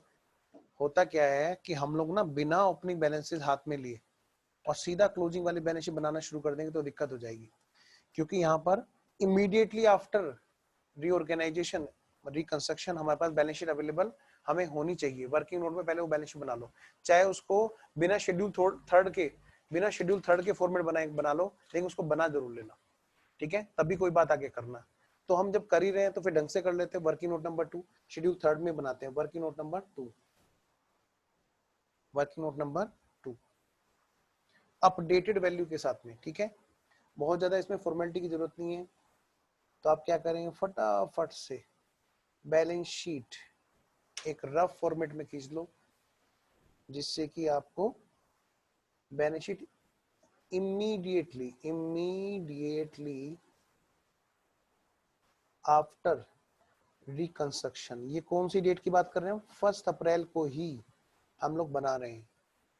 क्या हम प्रीवियस ईयर करंट ईयर की चक्कर में मत पड़ो, हमें तो बस ये बना क्यों रहे हैं, ताकि हमारे हाथ में ओपनिंग बैलेंस शीट रहे।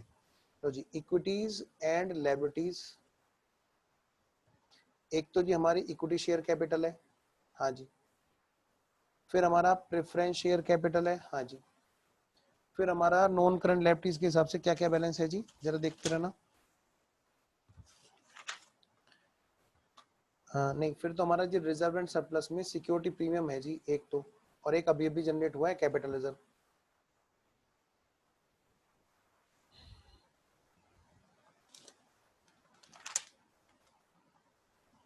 हाँ बेटे, सिक्योरिटी प्रीमियम को भी हम ट्रांसफर कर सकते थे, लेकिन जरूरत ही नहीं पड़ी, वरना हम इसको ट्रांसफर कर देते। एनीवेज, फिर क्या है हमारा जी नॉन करंट लायबिलिटीज में,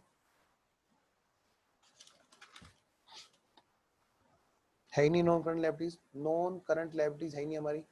करंट लायबिलिटीज में क्रेडिटर्स है बस, एक यहाँ पर सिक्योरिटी प्रीमियम के साथ बेटे जनरल रिजर्व भी है।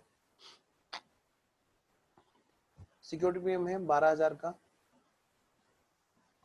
जनरल रिजर्व है 80,000 का, कैपिटल रिजर्व अभी जनरेट हुआ कितना, 11,275 का अभी अभी जनरेट हुआ। इक्विटी शेयर कैपिटल पता है आपको, ये रीडिजाइन हुई है। इक्विटी शेयर कैपिटल हमारी हो गई है, अभी जो नए शेयर्स हुए थे हमारे कितने हो गए थे,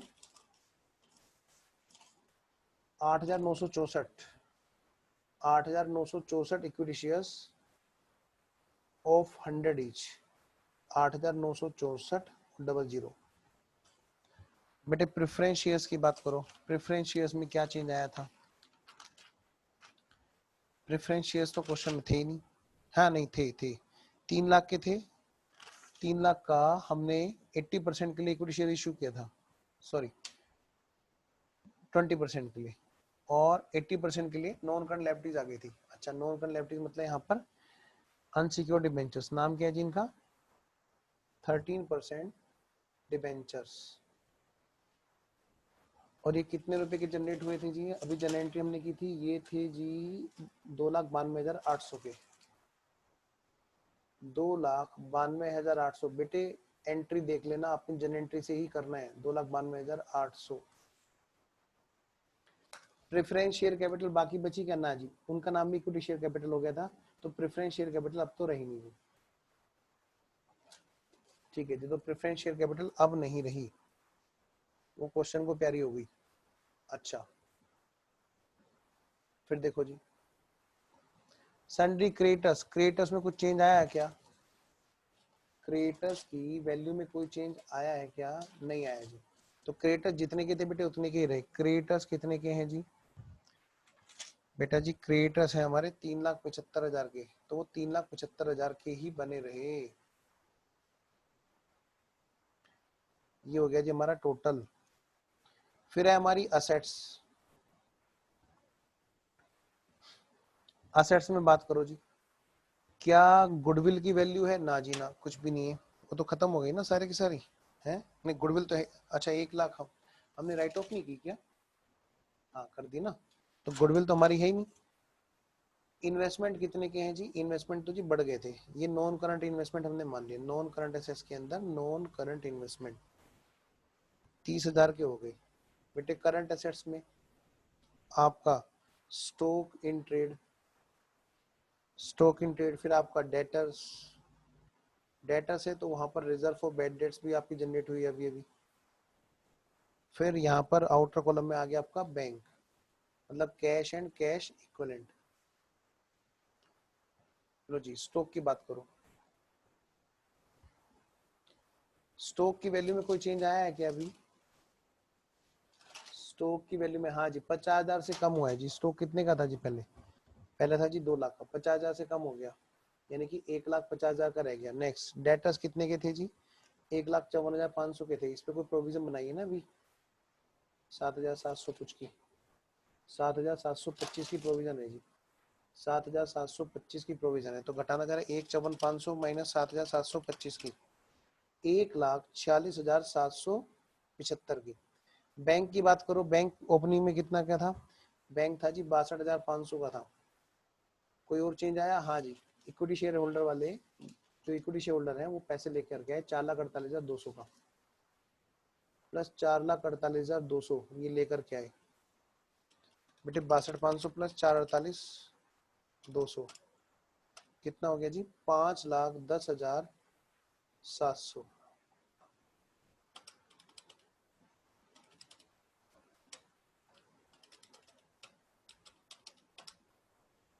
इसका टोटल हो गया 8,37,475। जरा उधर देखना टोटल ऊपर वाला, उसका कुछ गड़बड़ है क्या?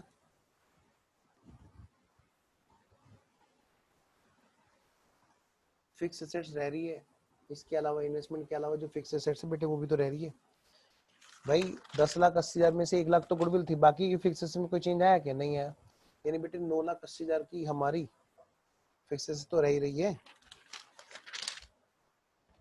9,80,000 की हमारी फिक्स एसेट तो रह ही रही है, उसको भी जोड़ो जी। 8,37,475 प्लस 9,80,000, यानी कि दोबारा से लिख दूं काट के? मैं लिख देता हूँ, 18,17,475 टोटल। उधर ऊपर वाला टोटल करो, 8,96,400 plus 80,000 plus 12,000 plus 11,275 plus 2,92,800 plus 3,75,000।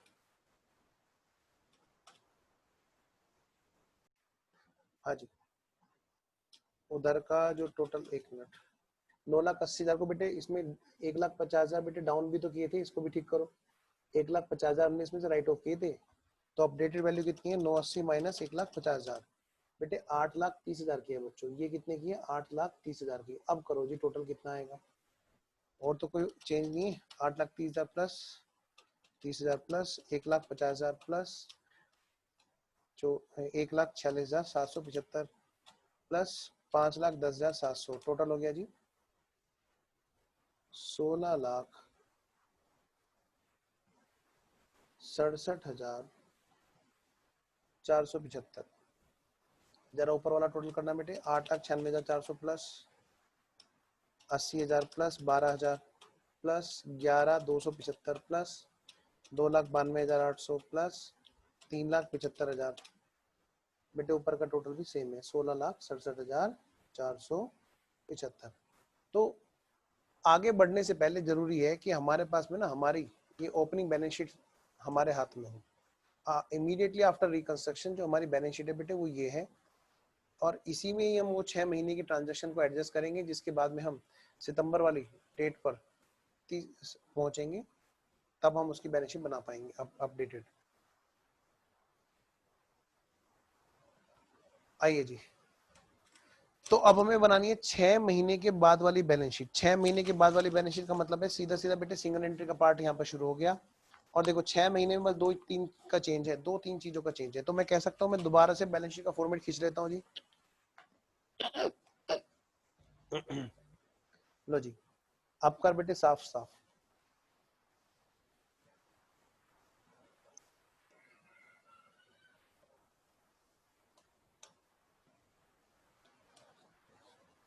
तो अगर मैं बात करूं,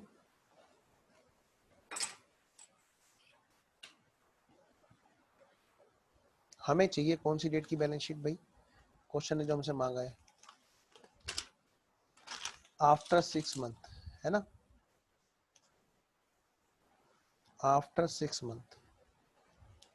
तो ठीक है जी, हम लोग यहाँ पर जो हेडिंग रखेंगे यहाँ पे बैलेंस शीट का, balance sheet and reduced word तो आएगा ही आएगा, एज एट कौन सी डेट है बेटे? सितंबर, ठीक है ना? आफ्टर 6 मंथ, क्या नाम है कंपनी का? शिवा है ना शायद, ये पिछले भीमा, भीमा लिमिटेड।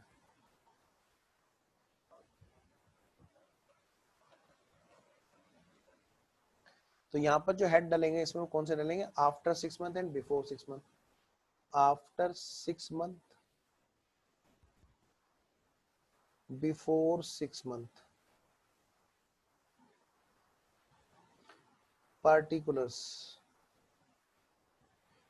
बेटे यहाँ पर अब प्रॉपरली हेड डाल के करना, यहाँ पे हेडिंग डालो equities and liabilities.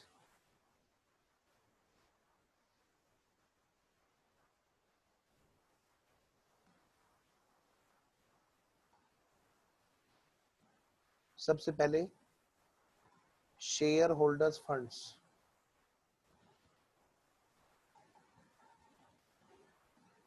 B application money pending allotment,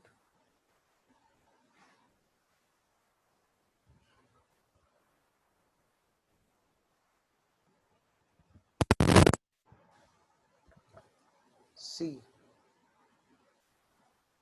non current liabilities and provisions, D current liabilities and provisions.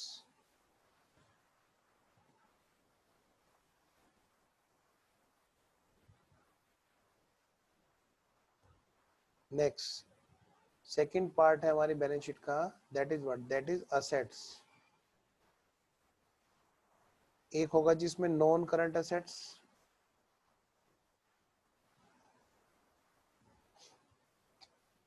B होगा हमारा करंट असेट्स।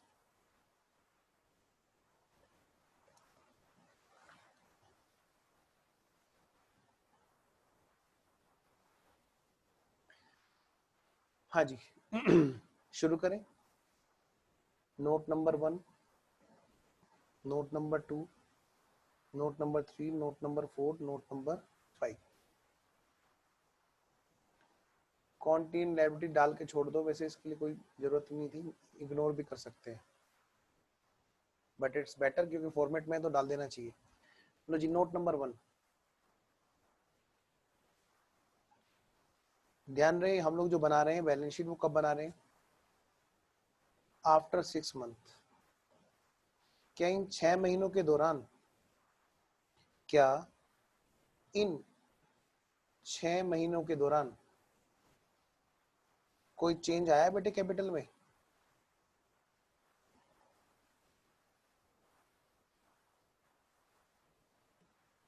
नहीं आया जी, कोई चेंज नहीं आया। तो मैं कह सकता हूं जी यहाँ पर जो कैपिटल है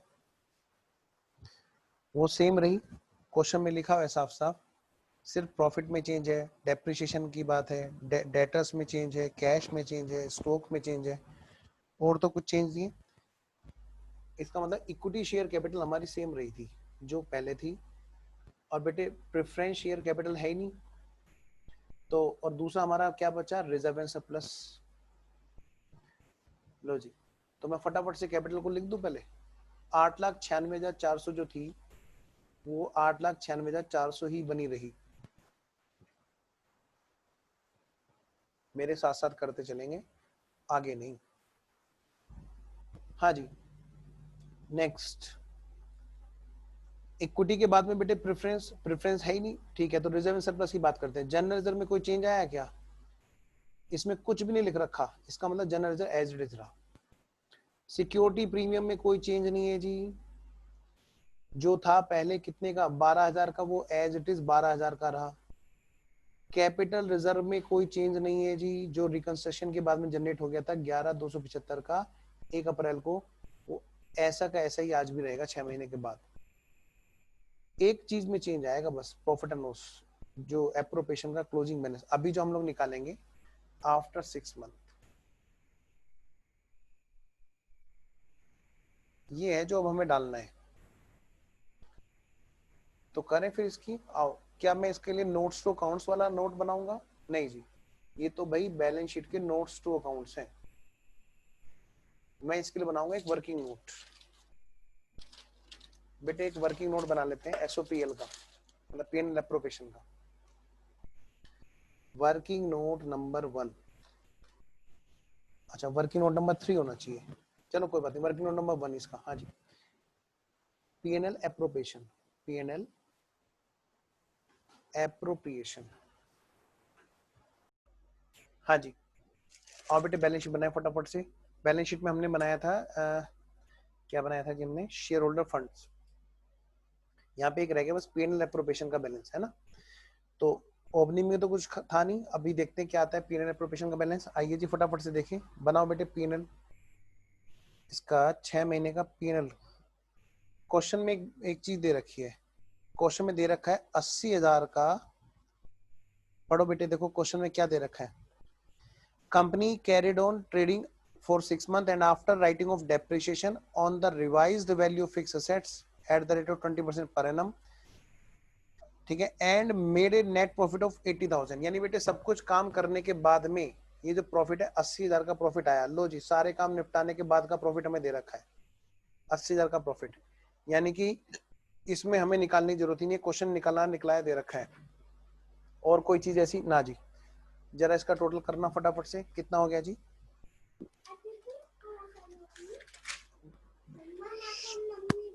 आओ बेटे, हाँ जी टोटल करो बेटे इसका फटाफट से, कितना हो गया, 4 2 6 और कितना हो गया, 4 और 2 6, 675, 1 और जी 2 3 और 6 9, 1 और 2 3 और 6 9, 8 और जी 1 9 और जी 1 10 और जी 18 और जी 9 27, 2 और 8 10। पहले वाले का करो बेटे, 4 और 2 6 7 5, 1 और 2 3 और 6 9, 1 और जी 1 2 और 8 10 और 9 19, 1 और 8 9, टोटल करो जी। हाँ जी लिखो बेटे से बैलेंस शीट में, प्री वाले आप लिखना है ना, मैं ये वाले करता हूँ। 10,79,675,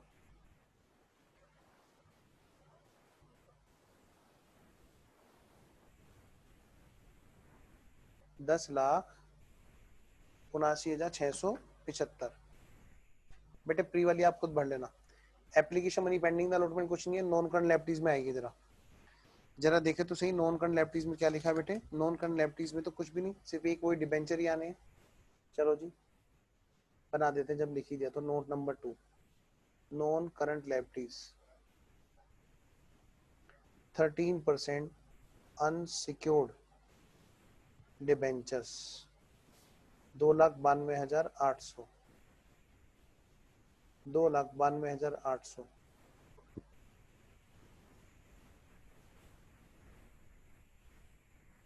2,92,800। लो बेटे 2,92,800 करंट लायबिलिटीज की बात करते हैं जरा। बेटे फटाफट से लिखो करंट लायबिलिटीज। आओ जी नोट नंबर 3, नोट नंबर 3। हाँ जी, तो नोट नंबर 3 में फटाफट से लिखो बेटे क्या क्या चीजें हैं। प्रीवियस ईयर की खुद लिखेंगे आप, करंट ईयर की मैं लिखूंगा, मतलब आफ्टर 6 मंथ वाली मैं लिखूंगा। लो जी क्या है जी इसमें सिचुएशन भाई। करंट लायबिलिटीज नोट नंबर 3 है हमारा, करंट लायबिलिटीज। इसमें कौन कौन सी चीजें आनी है, अपनी बैलेंस शीट देखो। सिर्फ क्रेडिटर्स, सन्ड्री क्रेडिटर्स। बेटे हमें 6 महीने के बाद के क्रेडिटर्स पता है क्या? नहीं जी, अब हमें क्रेडिटर्स निकालने होंगे। ठीक है, मैं रुक गया इस वाले को, अभी रुको, अभी रुक के करेंगे। नोट नंबर 4 पे आइए, असेट्स की बात करते हैं। जो जो इतने निकाल सकता है पहले उसे निकालिए। नोट नंबर 4, नोट नंबर 4 है हमारा जी नॉन करंट एसेट्स का। नॉन करंट असेट्स बेटे उसमें क्या क्या चीजें हैं बच्चों। उसमें क्या क्या चीज है फटाफट से देखो बेटे। सबसे पहले तो है आपका जी tangible fix assets. Tangible fix assets opening में कितने का था? 1 अप्रैल को 8,30,000 का था जी। पता है इस पे डेप्रिसिएशन लगा, माइनस डेप्रिसिएशन, वो भी 6 महीने का। और पता है डेप्रिसिएशन का रेट क्या था बच्चों? डेप्रिसिएशन का रेट था 20% पर एनम। मतलब मैं कह सकता हूँ 6 महीने का 10% लगा होगा 83,000। भाई 6 महीने का तो ये लगा होगा ना 83,000। लो जी घटाओ जी, 10 में से 3 के बचे 7 और 12 में से 8 के बचे 4, 7,47,000 की तो बच गई बेटे टेंजिबल फिक्स एसेट्स। नंबर एक बात। नंबर दूसरी बात, नॉन करंट इन्वेस्टमेंट में कोई वैल्यू में चेंज आया क्या? नहीं आया जी, नहीं आया। वो एज इट इज है। कितना? 30,000। गुडविल थी नहीं जी, इंटेंजिबल से इसका मतलब है ही नहीं। नेक्स्ट आगे बढ़ो जी बेटे। इसका तो यही हो गया टोटल। कितना हो गया? 4 3 7 777,000। लो जी मैं इसको लिख दूं सीधा बैलेंस शीट में। यस आओ बेटे लिखें इसे बैलेंस शीट में। लो जी हमारी बैलेंस शीट में नॉन करंट एसेट्स भी आ गई 777,000। अब तो बस दो चीज रह गई, एक तो करंट एवरेज प्रोविजन और एक हमारी करंट एसेट्स। ये हो जाए तो हमारी बैलेंस शीट पूरी हो जाए। आइए जी नोट नंबर 5 पे चलते हैं। Note number 5 current assets. क्या क्या चीज है जी करंट एसेट्स में जो हमारे आनी है? सबसे पहले तो उनके नाम लिख लो जी आप। सबसे पहले बेटे उनका नाम लिख लो करंट एसेट्स में जो जो चीजें हमारे पास में आनी है। एक तो जी इन्वेंट्रीज आनी है, डेटर्स आने हैं, ठीक है, फिर बैंक आना है। 3 चीज आनी है, पहले लिख लो उनके नाम। इन्वेंट्रीज, इन्वेंट्रीज बेटे। इन्वेंट्री कितने की थी पहले? पहले थी जी 1,50,000 की। क्या उसमें कोई चेंज है? क्या उसमें कोई चेंज है? लो जी इन्वेंट्रीज में बेटे पता है 1,50,000 का था, लेकिन उसमें वैल्यू बढ़ गई। कितने की बढ़ गई? 80,000 से। यानी मैं कह सकता हूँ आज की डेट में वो हो गया 2,30,000 का। Yes sir. नेक्स्ट इसके बाद में अगला नंबर, इन्वेंट्रीज के बाद में जो अगला नंबर है वो है आपका डेटर्स का, ट्रेड रिसीवेबल का। डेटर्स बेटे, डेटर्स के बारे में कुछ बताया क्या? हाँ जी बताया। बताओ पहले थे कितने के? जी डेटर्स थे हमारे, पहले जो हमारे डेटर्स थे वो थे हमारे 1,54,500 के। उस पर प्रोविजन बनी थी 7,725 की। ठीक है जी, ठीक है। अब क्या कह रहे हैं जी डेटर्स में? क्या कह रहे हैं? कह रहे डेटर्स जो है वो इंक्रीज हो गए। कितने से? 60,000 से। हाँ जी 60,000 से हमारे डेटर्स इंक्रीज हो गए। आओ बेटे फटाफट से करें। डेटर्स पहले कितने के थे? पहले थे सर ये 1,54,500 के। इसमें 60,000 बढ़ गए। हाँ जी प्लस 60,000 कितने हो गए? 6 और 5 11, एक और एक 2, 2,14,500 के हो गए। क्या इसमें रिजर्व फॉर बेड डेट्स में कोई चेंज आया? नहीं जी, रिजर्व फॉर बेड डेट्स तो उतने का ही रहा है ना। हाँ जी रिजर्व फॉर बेड डेट्स कितने का है जी? रिजर्व फॉर बेड डेट्स में कोई चेंज नहीं है, वो तो आज भी 7,725 का है जी। कितना आ गया? 12, ये हो गया 75, 14 में 7 के बच्चे 7, हाँ जी 13 में 7 के बच्चे 6, तो जी 2,06,775 का रह गया। नेक्स्ट इसके बाद में बेटा आपका cash and cash equivalent. Cash and cash equivalent. लो जी कैश एंड कैश इक्विवेलेंट के लिए एक वर्किंग नोट बनाओ बेटे, अलग से वर्किंग नोट बनेगा। कैश एंड कैश इक्विवेलेंट, क्योंकि क्वेश्चन ने बोल रखा है क्या कि जी जो कैश है उसमें चेंज है। कितने का चेंज है जी? उसमें चेंज है 40,000 का। कैश में चेंज है बेटे 40,000 का। सीधा सीधा कर दो क्या? सीधा सीधा हो जाएगा तो सर भाई 5,10,700 का है। हाँ जी उसमें चेंज कितने का है? कि जिसमें 40,000 का चेंज है तो कितने का हो गया? 5,50,700 का है। तो कोई दिक्कत ही नहीं है, साफ साफ चेंज बता ही रखा है। टोटल करो जी इसका कितना हुआ। लो जी टोटल करो जी। 7 5 7 और 7 14, हाथ से लगा एक एक और 6 7, 5 और 3 8, फिर 5 और 2 7 और 2 9। लो बेटे करें जी इसको पोस्ट। आइए 9,87,475, 9,87,475, 9,87,475, इसका तो टोटल कर ही सकते हैं हम लोग, है ना।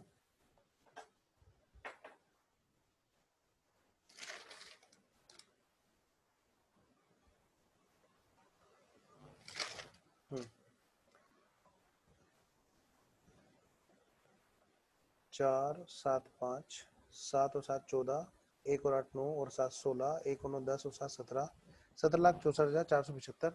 बेटे लाइब्रेरी साइड में एक चीज रहेगी बस, अगर हमें क्रिएटर्स मिल जाए तो बात बन जाए। जरा देखना क्रिएटर्स की कहानी। अच्छा क्रिएटर्स तो पता नहीं है जी, क्रिएटर्स निकालने पड़ेंगे। क्रिएटर्स के बारे में क्या कह रहा है क्वेश्चन?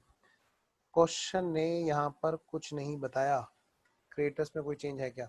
सर तो हम लिख लें सेम? नहीं बेटे, जब हमें कैश फ्लो दे रखा है, जब हमें कैश फ्लो दे रखा है तो हमें ध्यान रखना पड़ेगा क्रिएटर्स का। क्या क्रिएटर्स का इफेक्ट हमें बेटे कैश फ्लो के जरिए ढूंढना पड़ेगा, क्योंकि यहाँ पर क्वेश्चन ने हमें कुछ नहीं बता रखा है।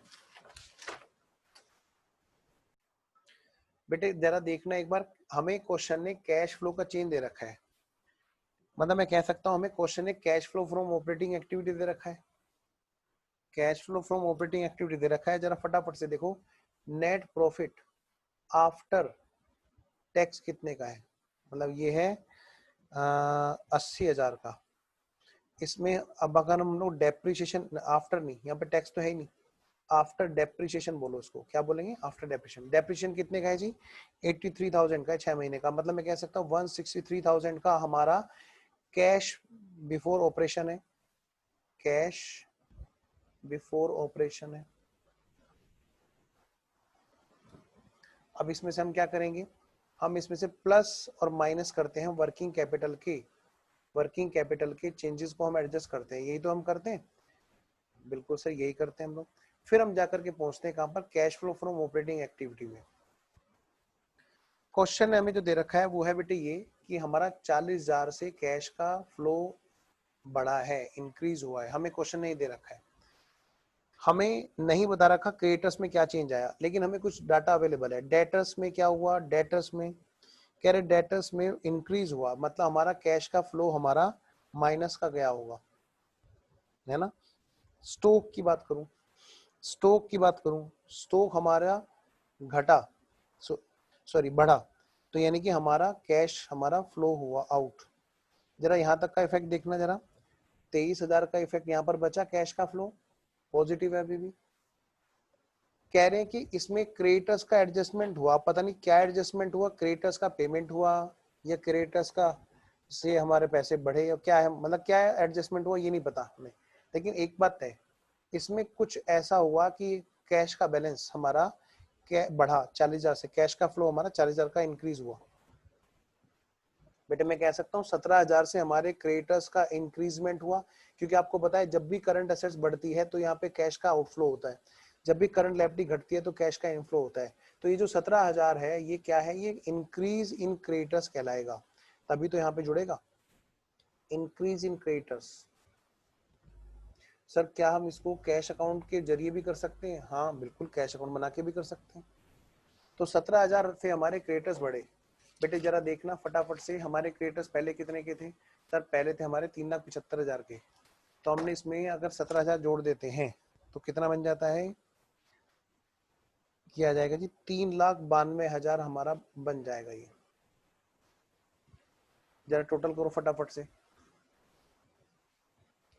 8 और 6 14, हाथ से लगा एक, एक और दो 3 और दो 5 और 9 14, हाथ से लगा एक, एक और 3 4, नहीं 8 और 6 14 का 4 कहाँ से लगा एक, और 2 3 और 2 5 और 9 14, हाथ से लगा एक, एक और 9 10 और 9 19 और जी 7 26 का 6 का, हाथ से लगे 2 2 और 3 5 और 2 7, बेटे कितना 10 17। लो जी ये हमारी बैलेंस शीट भी रेडी हो गई बेटे आफ्टर 6 मंथ वाली। प्लीज आप लोगों को खुद बनानी है बिफोर 6 मंथ।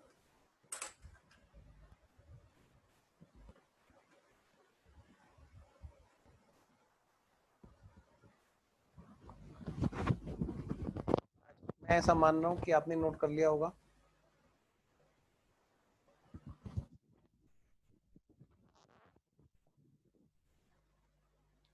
चलिए जी, मैं ऐसा मान रहा हूँ कि आपने नोट कर लिया है, कोई डाउट नहीं है यहाँ पे। आइए।